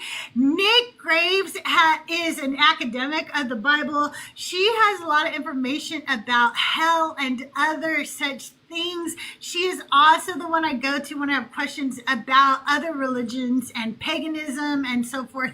So if you ever need an academic scholar or somebody who knows about paganism, hell, and other such things, Nick is your go-to. And then there's Schley, who is my BFF. I love Schley so much. And she doesn't get to hang out very much because she is in nursing school. She's a mom, and she's just a kick-ass person. So I don't get to spend a lot of time with her, but when I can, she comes up and co-hosts with me. So make sure y'all are following Schley as well. You're in love with Mezzo and Joel, both same. I'm going to be done in 8 weeks, Crystal. And I should have my RN by then. And then on to the next thing, but hopefully I'll have a little bit more time. That's huge. You said RN? Yes. That's the top one, right? That's after CN, right? Well, there's still NP, which I'm like if I don't get a job, I don't want to talk about it. Mhm. Because But I congratulations. That's a might go for huge NP though. accomplishment.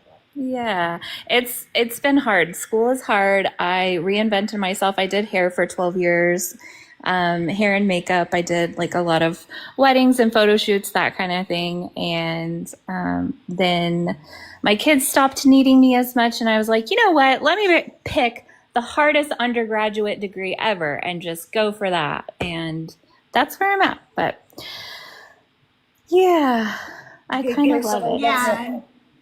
look up, Crystal, look up. I am. Oh, look up. What? I was like, look up what? Damn. What verse? What verse? Look on the screen. Up on the screen. I am on the Top screen. What am I looking at? Top Oh, left she's corner. looking 100K. Is that what you're? Oh, Yes. yay, awesome. Thank you. I'm like looking up what? Thank you, 100,000. Thank you so much, everybody. You guys are amazing. I was like, are we looking up Okay. a verse or? That was kind of know. revenge for making me Google search what's this? Oh, atheism. Yeah, that's my revenge. That's That's so funny. Got her. Trust me, I was about to look it up too when he put it, because he also put it in chat and he spelled it like, he spelled it kind of HAE, or something, like he spelled it kind of weird, like not hey, So I was like, what is this? He goes, there's so many nuances. So I was like, oh, is this like a nuance atheism that I don't know about? What? Are we talking about Mezzo's atheism thing still? Yes. Okay. Yes. Gotcha. Yes. I was a little. When I tell you someone that I've never met before and I already can't stand, Mezzo. I can't fucking stand him. And I'm sure I would adore being in his presence, but I know I already can't stand him. He's so fucking quick. Because he's always gonna have you like, oh, like, is he talking about something new and like that I haven't tapped into yet? And then he's like, yeah, and then you end up he's drawn a picture. That's the fun of it. You have to keep up. Okay, here's my Mezzo story. You guys are this. I even went in and told my daughter as soon as it happened. Mezzo was seriously threatened the other night on live. Okay, like I have heard people give threats before, and I'm not even gonna repeat. I what was this person said. fuming. Oh my gosh. It was so fucking vile and scary. Not gonna lie, scary. Like it was. Okay, and then okay, so because Mezzo does joke so much and he's so dry when he jokes, is sometimes you don't know if he's joking or not, and you're like, wait, what? So he's in the middle of talking to somebody, okay, and he goes, just a second, and he turns around and he goes off screen, okay, and I'm not gonna lie, it took a minute for Mezzo to get back, and I'm not gonna lie, my anxiety went, what if, and I started getting kind of freaked out, and I was a little, nervous, and then I Crystal. thought, what if he's playing a joke on us too, though, like, because Mezzo's kind of a jokester, what if he's fucking with us a little bit, and then all of a sudden you hear this eerie keyboard music play, like, I'm not kidding you, it was like, I can't even make it, but it was so eerie, and then he pops in on the screen and he goes, did my cat just jump up on the keyboard? And I was like, fuck. And he wasn't joking. None of it was a joke. None of it was anything to do with what had happened. But it was all just like it all lined up. And because it's Mezzo, you don't know. You never know with Mezzo. You're not living So in I reality get it. anymore. You're not living in reality. It's Mezzo's reality. It is. It's the He's Mezzo in square it. for sure. The Mezzoverse. Yes, for sure. Was it the Lord? It was this cat jumped up on the keyboard for real, and he had run off to go check his kids because they were sick. And so they had a high fever. So he was like dealing with the kids, and it just all kind of like fell into place. But because it's Mezzo, it just, my mind was like, is he fucking with us right now? Is he? And then if you say Mezzo's name too many times when you're live, Joel Reed's Bible pops up. It's so weird. Did you guys just see it pop in the room? Yes, they are cool dudes. They are. Hey, Dr. Babu, how are you today? You guys, I'm going to be live for about 35 more minutes. I wish I had some Christians or believers to talk to me. I've had a lot in the chat today, but not a lot come up to talk to me. So if you want to come up and talk, we're just talking about what if you're wrong. I just want to know, like, do you ever think about that? Also, speaking of what if you're wrong, as a Christian, what do you do when you have a crisis of faith? How do you deal with that? I kind of want to know that too. Because as a Christian, I turn to apologetics. That's what I did. Hey, Dr. Babu, how are you today? Good. How are you doing today? I have to Hey, drop. Nick. Aha! Oh, okay, Nick. Yeah, I gotta go do the shower thing and then the productive grocery shop thing, and I have to go pretend to be an adult for a while. Ooh, shower. Have fun. Ugh, probably not. But, See, How Shlay, that's why good. you gotta follow. Talk about some have fun in the shower. You gotta talk crazy, girl. You crazy. Oh my gosh. I love you, Nick. Have a good day. Bye. Honestly, Crystal, they do have doubts, and this is why they live like atheists, right? They live like atheists. They don't want to admit it. They do the same thing we do. They cook their chicken to 165 degrees. They wait on Thanksgiving for the little thermometer to pop out. They look both ways for to cross the street. So this stuff is just a coping mechanism. They know, and if they go beyond that, then what we call it. We call it a psychosis. So they Right. know. They know. They don't fully believe this stuff. It's an ignorancy placeholder, or it's a coping mechanism. I think they know they're wrong. Not all of them, though. Not all of them. But I'd say a good majority of them know that this deity doesn't really exist. Because I think that I kind of like knew, like, I really feel like, I feel like this since I was a child and I heard this story, the emperor's new clothes.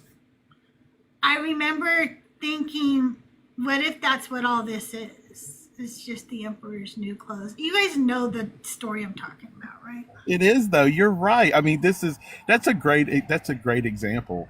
I've got to continue believing because everybody else does. Right. I'll be ostracized. I'll be ostracized if I don't, if I admit I don't believe anymore. And plus, there's also there's so many firewalls to this religion. One of them being ostracized, but one of them is fear too, right? What if I'm wrong about being wrong? Then I got to deal with this deity, right? Yeah. It's just much more comfy and cozy to stay where you're at in your little bubble of belief and nonsense. Yeah, and to be honest, though, guys, as a psychologist, it's not so bad to use this as a coping mechanism in an area where you're kind of using this as a cast over your traumas, and you have such a deficit of quality of life that this is actually helping you to cope with this. This is why you know me, Crystal. I don't like to take away people's faith if it's going to leave a void. I don't want to do that. Yeah. Right. I've always thought that way as well. And tell me if I'm wrong here, but as we move into more of an authoritarian situation, at least in my geographical location, I'm losing more and more patience for that. Like, fucking take it away. Let's yank the shit out, uproot it. I'm sick of it. Because I don't care if you need your security blanket anymore when it is actively causing so much harm. I agree. This is why actually I'm an anti-theist when it comes to some of these, especially dealing with children, right? Just do not tell children that this deity's watching out for them. Because you know why? Because they will go into dark places thinking this imaginary friend is going to help them, and it's setting them up for failure. You should make your children aware, teach them awareness that, you know, if someone wants you to leave other people's eyes, they don't want other adults seeing what's going to happen, don't go there. Don't follow them in. And this is why I say too, guys, I'm not 100% sure if I'm accurate on this, but I do know that 70% of these things happen in churches. Now, the reason is, I think, this is my personal opinion, I don't think it's that the church is filled with 3POs. I think it just sets up an environment for a 3PO to kind of just do what they want to do. Because, you know, I've actually heard parents say that ask me, hey, Dr. John, is it wrong for me to drop my kids off at church and then go do something because I feel safe that they're okay there? Yeah, it's wrong, because they're not safe there. They're not really safe anywhere if they're not going to be watched, if other people are not going to be watching, because everybody there in that church, most of them think that they're safe there because it's God's house. But it happens there most of the time. Yep. Absolutely. And I feel so guilty about that because I've told people this story. My summertime babysitter was Vacation Bible School for my kids. We went around because in the town we lived in, there would be a different one every week at a different church. So it would be 2 or 3 hours every day that I would have the house to myself because my kids would all be at Vacation Bible School. So I would take them. And then one day when I was taking one, my daughter started to scream and cry as we pulled up into the driveway of one of the churches. And immediately I thought, did somebody fucking touch my kid, you know? But I didn't think of that before I dropped them off, did I? No, because I thought, oh, they're safe. They're in a church. Crystal, twin, you know I'm a Cancer too. I can't. I tear up every time you tear up. Stop it. That is. Yeah. Oh my goodness. And I think what I was gonna say in response to what Shay was saying earlier, like I didn't have a terrible experience in the church, and so when I look back on some of like the things that I learned and the time that I spent there, it was just a waste of time for me. However, now as a very mature, very proud Black man, the ideologies that can allow you to cope with your past isn't going to be acceptable for right now. So I don't need my auntie who suffered through the 80s D-rug epidemic, right? Who now has turned her life back over to Christ, right? And she in church now and D-rug free and all that, you know, but it's hinged on Jesus. So now whatever that pastor up there tells you, you just as a slave to that preacher that you were to that D-rug now. And yeah, I don't know if that can stay. I think that has to be purged. Yeah, and it's a matter of like, what do you do if that is there? I genuinely agree with the idea of you don't want to take away something from somebody, especially if it's the only thing keeping them here. I understand that concept, but like if it's still not good, it's still poisoning them just the same way as a D-rug would, right? If not used responsibly and prescribed by a doctor, and even then, you know, questionable. I digress. But, you know, like in the process of having these conversations, if we come across people like that, it's very obvious that they're in a vulnerable state. And instead of shying away from the conversation, I wonder if we can get creative about ways to help them find healthier options for their coping. Yeah, there is. I mean, this is why I will push, especially if I do create a void, I use Buddhism. Because I tell them, I'm like, you know, because you are right, Tommy, you are right. This is an addiction in another stance. This is a existential addiction, right? I mean, this is something where And we've got proof of this from neurology about the scarring that it causes in the prefrontal cortex, just like when you have other substances you're using. And this is why you notice people, once they leave one religion, they'll jump to another one, won't they? Then they'll jump to another one. It's Yeah. almost like the same way before. But yes, there are times where you can say, look, I'm a Buddhist without the Buddha. And there's a good friend of mine. I don't know. I think you know him, Crystal, JTP. JTP's a Yeah. great one. He's a great one to talk about because he actually is using that same concept. If you actually talk to him and you actually get to the crux of what he's doing, you'll understand that he's kind of, I don't want to put words in his mouth, but he's kind of a Christian without the deity. He believes in following Christ as a moral compass, but he doesn't necessarily say that he's a deity. So if you want to keep the Christian attributes, just drop the deity part and say you want to live as if this character may have existed but is not a deity. There's nothing wrong with that. That is a good way to fill a void with someone, especially if this deity has seeped into their super ego or into their limbic system. This is a way to help counter it. I could immediately point out a few things wrong with that with Jesus existing but not being a deity. But I track what you're saying. That last part, I feel like I could definitely point out some problematic things about believing. Of course there is. Yeah, of course there is. But I mean, but you're dealing in. I don't want to really hurt anybody's feelings, but you're dealing in someone's individual delusions, right? So this is why I don't take the academic approach. I let others take the academic approach. I'm not as well versed in this Bible as others are, or this Abrahamic religion belief system. But I do understand it because I've read it, because I work with kids with religious trauma. But it's what their delusion says, right? I mean, there's really, correct me if I'm wrong, you guys that are more scholars than I am in this literature, but there's really no concept of hell either, right?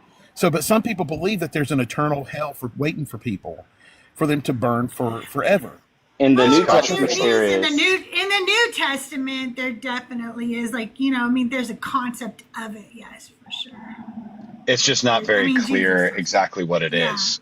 We've got conflicting ideas depending on the denomination of what hell even is. And there are some sects of Christianity that even say that there is no hell. There's that all shall be saved. There's a book by David Bentley Hart, and he talks about the fact that all will be redeemed. This is a legitimate Christian denomination that would say that hell doesn't exist the way that modern Christianity has defined it. Well, So, Zach, what about something we know, right? I mean, forgive me, guys, again. But the concept that Lucifer was created to make fun of the Babylonian king, right? Lucifer as a deity never existed, right, Zach? Or am I wrong? well, there's that's You follow what I'm complicated. saying? Yeah, I do. Yes. There's a concept of Satan. But yeah, the name Lucifer, I believe, was tied to something about that with the Babylonian king. I'm actually rusty on that. I was just talking to somebody about that though. And yeah, I think the concept You're talking about the Lucifer, king of Tyre? Yeah, right. Yeah, the king of Tyre. But we know, right? But I've never been a believer, but we know that was not meant to explain that Lucifer fell from heaven, blah, blah, blah, blah, blah. But there are people who believe that, right? So I will go actually swim a little bit in their delusions with them and explain to them how that concept is it's not moral, it's not mentally healthy to think this way, even though the Bible does not state that stuff is real. But in their minds, it is. So I go on the basis of the delusion of the individual, if that makes sense. Totally. And I think that's wise. It's just so washed with modernity. The last 200 years has really redefined Christianity, and most of the Christians proper, like Reformed Christians, think that they are the most pure form of Christianity. I mean, every denomination thinks they're the most pure form of Christianity that goes back to the patristics, and it really is delusion. It's just like they pick their favorite brand. It's like picking a sports team. They just pick their favorite brand and go, this is the most real. And this goes for Jehovah's Witnesses. It goes for Reformed thinkers. It goes for Arminians. I mean, all the Catholics, Anglicans. I've been in talks lately with some Greek Orthodox folks, and it's very attractive to a lot of even people who are tempted to deconstruct. Greek Orthodoxy seems to be an attractive alternative to a lot of the modern evangelicals in America right now, because it tends to go back to tradition and liturgy. It's not surrounding a personality. A big downfall in modern Christian culture are personality pastors, these big names, and we all kind of go with that thinking. I grew up in that, so I'm fairly newly deconstructing. But I grew up at John MacArthur's church. He passed away recently, and it was really sad, R.I.P. But he had a very strong bent on Christianity, and it's influenced quite a lot of people. And all of those people really believe that they have the actual truth that goes back to the original patristics. But I think you're right. I think that there's so much that can be explained on an internal critique level that blows all of the delusion out of the water if you actually just honestly take a look at it. If you look at it in its original context, you're doing proper hermeneutics on each passage, then you're going to start to realize, like, one thing that started to really shock me that was toward the beginning of my deconstruction is the lack of prophecies being fulfilled, and the lack of prophecies even being attributed to a Messiah. You grow up in America thinking that, like Isaiah 7, for instance, is a prophecy about the Messiah having a virgin birth or coming from a virgin birth, and it's certainly not talking about that. It was just a mistranslation from the New Testament authors. Same thing with Isaiah 53, Right. where it's talking about the suffering servant, and we've attributed that to the Messiah. And even Christian scholars will admit that it is talking about Israel in the Right. thrust of the passage, but then they'll apply some kind of double prophecy to it, and it's just silly. So It is. there's It a really is. Yeah, so there's so many things like that throughout, and then now we've got new data that's showing us issues with authorship of the Gospels themselves, and historical anachronisms. I mean, we've got just a massive amount of data Tons of them. that Christians are just ignoring. That Yeah. really blows a lot of their modern ideas of reality out of the water. Because my goal is, Zach, honestly, my goal is to get them into the kiddie pool of delusion, right? To get them into the kiddie pool. And that's where academics gets them completely out of the water completely. Brings them up on dry land of reasoning and understanding. But the best I can do, because I'm not as versed in this, is to tackle the part of the mental health aspects of believing in this, such as believing that Jesus was a good moral standard, which he's not. Because to tell people that you're to forgive someone 7 times, 77 times, and then, and I always say, well, would you have me prescribe that to a child that's been acted on, that's been essayed, to go and forgive this person that's done this to them 7 times, 77 times? And then they'll say, this is where the academics come in. Well, we're not supposed to pray and forgive as God does. Don't do that, because in the Lord's Prayer it says, forgive us our trespasses as we forgive those who trespass against us. You are to Right. forgive just as God does. So that will carry them maybe all the way completely out. But to be honest with you, and Crystal, I think you probably know this. I think I've said this to you before, but God is just an ever receding pocket of ignorance. So as long as you have ignorance in someone, they're going to try to find a deity, because look at society as a norm. Look at it. We would rather, as a society, believe in conspiracy theories than say we don't know something, and that's the Right. danger in it. It's true.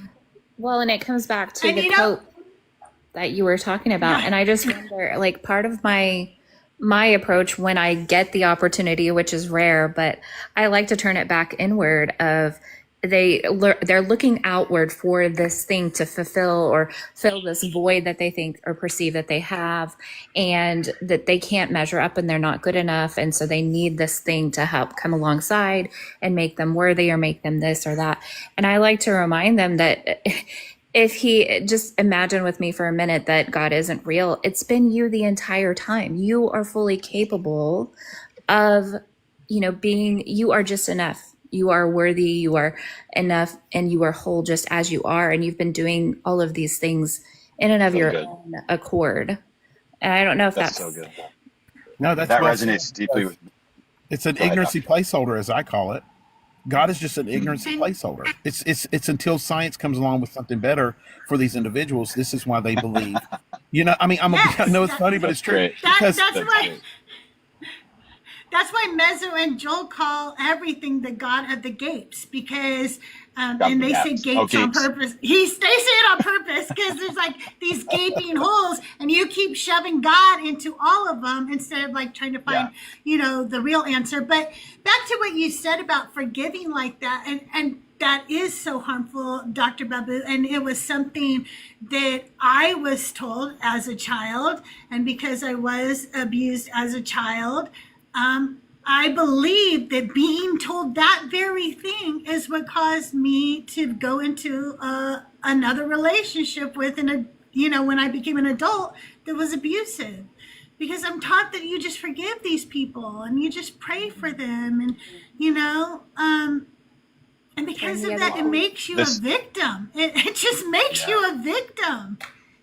That's exactly right. This was one of the most destructive things for me as well. I ended up with struggling with some serious mental health things and completely paralyzed in my life. I became obese and self-abusive and lots of things because I was just living for other people. And it was abusive relationships that cared nothing for me. And I thought that I had to continue to forgive them, continue to keep them in my life. And it wasn't until an outside source, somebody who was not a Christian, saying, "Hey, Zach, you don't have to live for these other people." And just hearing that, like that there was permission because I trusted this person, was so relieving. And then when I began doing that, the last, 6-7 years of my life, I just said 6-7, I realized. Well, we don't have 12-year-olds in here, so we're good. But I have kids, so they always call me when I say that. In that time frame of my life, I've been able to completely turn it around. I began to take care of myself. I began to actually pursue something that I want to do. I'm now a full-time actor and voice actor, supporting my family with that. And I began to take a deconstruction process. This is my friend Zach. You guys should all Oh, follow him. thank you. He's amazing. Honestly, Zach, I followed you before I found out you were famous. So, well, I'm not really famous. You're a voice actor. I'm working on it, and thank you. It was the narrative that you're speaking about is why I followed you, because I think you're right. But here's the thing too: you have to remember that along with what you were talking about, Zach, I'm not speaking to you when I say this or anyone on the panel. Just want everybody to understand that. But when you think sin. When you think of sin, and I think of it as an emotional language that you continue to speak to get your needs met, and this deity is your scapegoat, you keep getting forgiven for these emotional languages you speak, then guess what? You're not going to find a reason to correct these emotional languages that you are speaking, because you're going to get forgiveness. And also you have to remember too that when you're dealing with this kind of religion, and you're dealing with the delusional aspect of it, then you're really trapped within your own matrix, your own echo chamber. And I say this loosely, guys, please understand it. I'm not speaking for psychology when I say this, and I'm speaking of this colloquially because there's no proof behind it. But I really believe religion causes a learning disability because of what Crystal said earlier. When you have the gap filled, why would you want to find out what else is going on? Why would you want to learn more when this God? Of course, you want to prove yourself right. It's an emotion. Yeah, I think it takes away critical thinking. No problem. I really think it takes away from critical thinking. It's one of the reasons why I've had to backpedal. My kids, my oldest is now 14. And so I didn't begin to start thinking critically about these things until, whatever it was, 6 years ago. And I didn't really start deconstructing until the last few years. So now it's like, oh my gosh, have I done my kids a disservice? And fortunately, they're super smart and they're asking awesome questions now, and things are turning around. But it causes, like you said, it causes them to have this like identity bound up in this emotional thing, which is why it's difficult to talk to a lot of really, fundamentalists or hardcore believers, because they feel like you're attacking them when you're saying things like, hey, we don't have good evidence that Jesus existed even, or hey, we don't have good evidence that we actually have, that we know, whatever it is, they take it personally. It's like, no, we just want to think critically about this and we're seeking truth. And they're like unable to do that. It's crazy. But, talking about the education, like people do not understand how purposely dumbed down you are when you are a Christian. First of all, if you're in the United States, most of our textbooks come from the state of Texas, and they purposely leave things out because they think it's better for us. And that's the way it is with Christianity. There's authority, and if they think they know something better than you, then they will control your knowledge, okay? And they tell you throughout the book, his ways are higher and you shouldn't think for yourself, okay? And you think that those messages are just, they're just saying, rely on God more or whatever. But no, it's a message that is made very clear from the time you were young. that you don't need to think for yourself. There's other people that will do that for you. You only need to learn the bare minimum. And our public school system is showing that, because we are like one of the lowest when it comes to educations in the world. That being said, when you deconstruct, I implore you to go educate yourself. Start reading books of all varieties. And if you need help re-educating yourself because you received a poor public school education like I did in the United States, the Khan Academy is free, and they have an app, and you can go back and take all the biology courses and stuff that you didn't learn in high school, and you can learn them from a great educator, and it's an amazing app. I love that. I'm using I didn't know about that, Crystal. I didn't know that. Yeah. And, you know, that takes away the guilt of you not knowing these things. But, you know, and I say these things, Zach, it sounds like to me you're doing that. But I always like to say on the live that teach your children how to think, not what to think, right? That is the best way to keep them out of my office. And the other thing is I like to joke a lot. Crystal probably knows I like to joke and pick. But when I have someone who tells me, especially as a theist, they say, well, no, evolution and Christianity can coincide. They can live together. No, they can't, because I always say to them, so you're admitting that Adam and Eve had belly buttons. If you admit Adam and Eve has belly buttons, then evolution's real. That's awesome. I want to do a real quick shout out for Marduk. Thank you for the $4.99. I think that's called a super sticker or something over there on the Deconstruction Junction YouTube. If you do send a super sticker or super chat, whatever they're called over there, that money is put into a fund for the deconstruction community, and it serves to help people in our community when they need help paying a light bill or getting some groceries or something like that. We don't have a large fund. Don't everybody email me telling me you need money right now, because it's not very large. And but that's where that money goes. It goes directly back into the community for people who need help.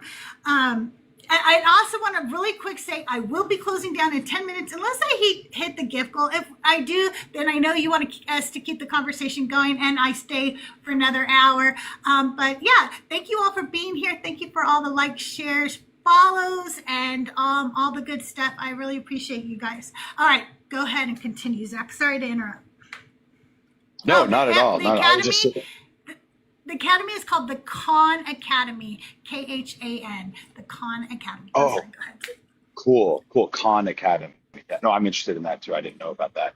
But I was just so resonating with what you were saying, that to teach our kids how to think, and it's about thinking critically. And I've even said to them, I was like, listen, if you land in a different place than me on this, that's awesome. I support you. If you have good reasons for thinking and believing what you think you believe, that's great. You can fall in a different place, and we can have lively discussions about it into your adulthood. But the goal is to teach you how to think critically, think for yourself, and not just think something because somebody told you to think it. Right. Because that was the big limiting thing for me, and it harmed me. Another recommendation then, because if you guys know Fee on here, I love Fee. She is so fucking brilliant, okay? And one day she said to a Christian, well, if you don't know this word, and this word, I don't know if we can really have a conversation. Because, like, it had to do with what they were talking about. And I realized I didn't know any of the words she fucking said. And I was like, well, I mean, I knew what they meant, okay? But I realized I really didn't know. You know what I mean? Like, I can tell you that we know how old everything is because of the red shift. I don't know what the fuck I'm saying, though. I can't tell you what the red shift is. I can't explain that to you, okay? But I wanted to know. I realized I want to know what Fee's talking about and stuff. And so Fee often, she's the one who recommends the Khan Academy, and she also recommends a great book called Critical Thinking for Dummies. I know it's a For Dummies book, but it is amazing, and you should all go read it. That is a great, that whole series of books really is so great. I mean, because you're right. You're right. There's a lot of things that we don't understand. And here's what also, Zach, along with teaching your children critical thinking and conflict resolution, also teach them that it's okay to say, I don't know. To not, because we are just, this is innate in us. This is through our evolution. We think this, that probably at some point there were two people standing in the tall grass. You could say they're males or females, whichever suits you. And there was one who probably had pure cognitive thinking that really was looking for the data. So each time that the grass would move, they would just wait for more data to find out if it was a predator. But the one who said that it was always the predator ran. They survived. The other, sadly, was removed Yes. from the gene pool. We have to push back on this cognitive error that we want to feel it with our creativity and imagination to feel better about it. I push back every day, guys. When I get to the point of that I don't know something, I'm not going to insert an ignorancy placeholder to make me feel better. I'm just going to say I don't know. It's good to teach children that also.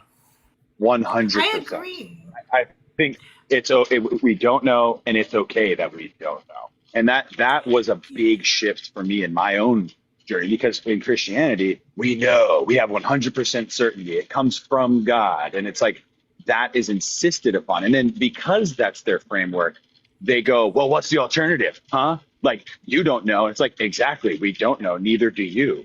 That's the idea. Right. And I feel like that's one of the big breakdowns in these conversations, in these deconstruction spaces, And, even, when we're trying to talk to them. and it's okay to be wrong. Say, oh, I was wrong. It's okay to say that, you guys know, but you will not Yes. drop dead. I promise you it doesn't happen, because I say it a lot, and it's okay. You know what? Every time like somebody proves me wrong on anything in my life, I get to learn something new. I get to change something Exactly. about me and become better for it. And if you teach people to say, I don't know, especially when they're children, I don't know, and I'm wrong, then that means they're going to be more open to learn. But if you shame them in those two things, they will not be as open to learning. And that causes damage to children when people do that. And this is why I claim that this deity, if he really does exist, he is the worst communicator in the history of communication. Because I even ask, like, theists will ask me, and I'll always do the disclaimer, Crystal and Zach, and all you guys. I will always say, look, that's not within my wheelhouse. So do you want me to lie to you to make you feel better? Or do you want me to tell you the truth? Well, tell me the truth. I don't know. I'm not an astrophysicist. I cannot tell you what happened before Planck time in the expansion theory. I understand why we have red shift and blue shift and what that means, and can explain a little bit about the expansion. But I'm like you, Crystal, that's not my wheelhouse. I'm not going to try to elaborate on something. You know, you want to talk about psychology, I'll bore you with the psychology if you want to talk about that. That's my field. But outside of that, yeah, I'm not gonna expand on that. By Tommy, that was for Tommy. In case you all were catching that kiss, that one was for Tommy. No, I think that first of all, like, I'm not a science person. I'm telling you, the public school system failed me, because I think I would have been like mad into science had they done more with women and teaching us science in school in general. But I wasn't, and so I don't understand a lot of science things. Now, if I want to learn something so that I can explain it to other people, I will do that. There are things I learn because I do want to know them that bad, but because I'm a woman of a certain age, I realize I only have so much time left on this planet, and I have realized that means I only have like so much time left to learn some things, and so I prioritize the the things that I sit down and dive into. I realized when doing this, that I don't give a fuck where we all came from, because I don't think we're going to know in my lifetime. I don't think the actual 100% answer will be in my lifetime. So why am I going to spend one more minute studying that when I can learn Greek instead? But the truth is, Crystal, if we do find it out, it's going to be through science, not religion. Is what we're going to find. Like abiogenesis. Yeah, look into abiogenesis if you want to. It's not fully a theory yet. It's more of an expansion on what they think is going on. But you can find these answers. This is why, you know what? Don't look up into the sky, the night sky, and think that you're reaching for ambrosia, right? Just look up, you're thirsting for knowledge, you want to know things, research it, find it out. Don't take into the deity aspect of it and say, this deity really mesmerizes me with all of his majesty. Don't do that.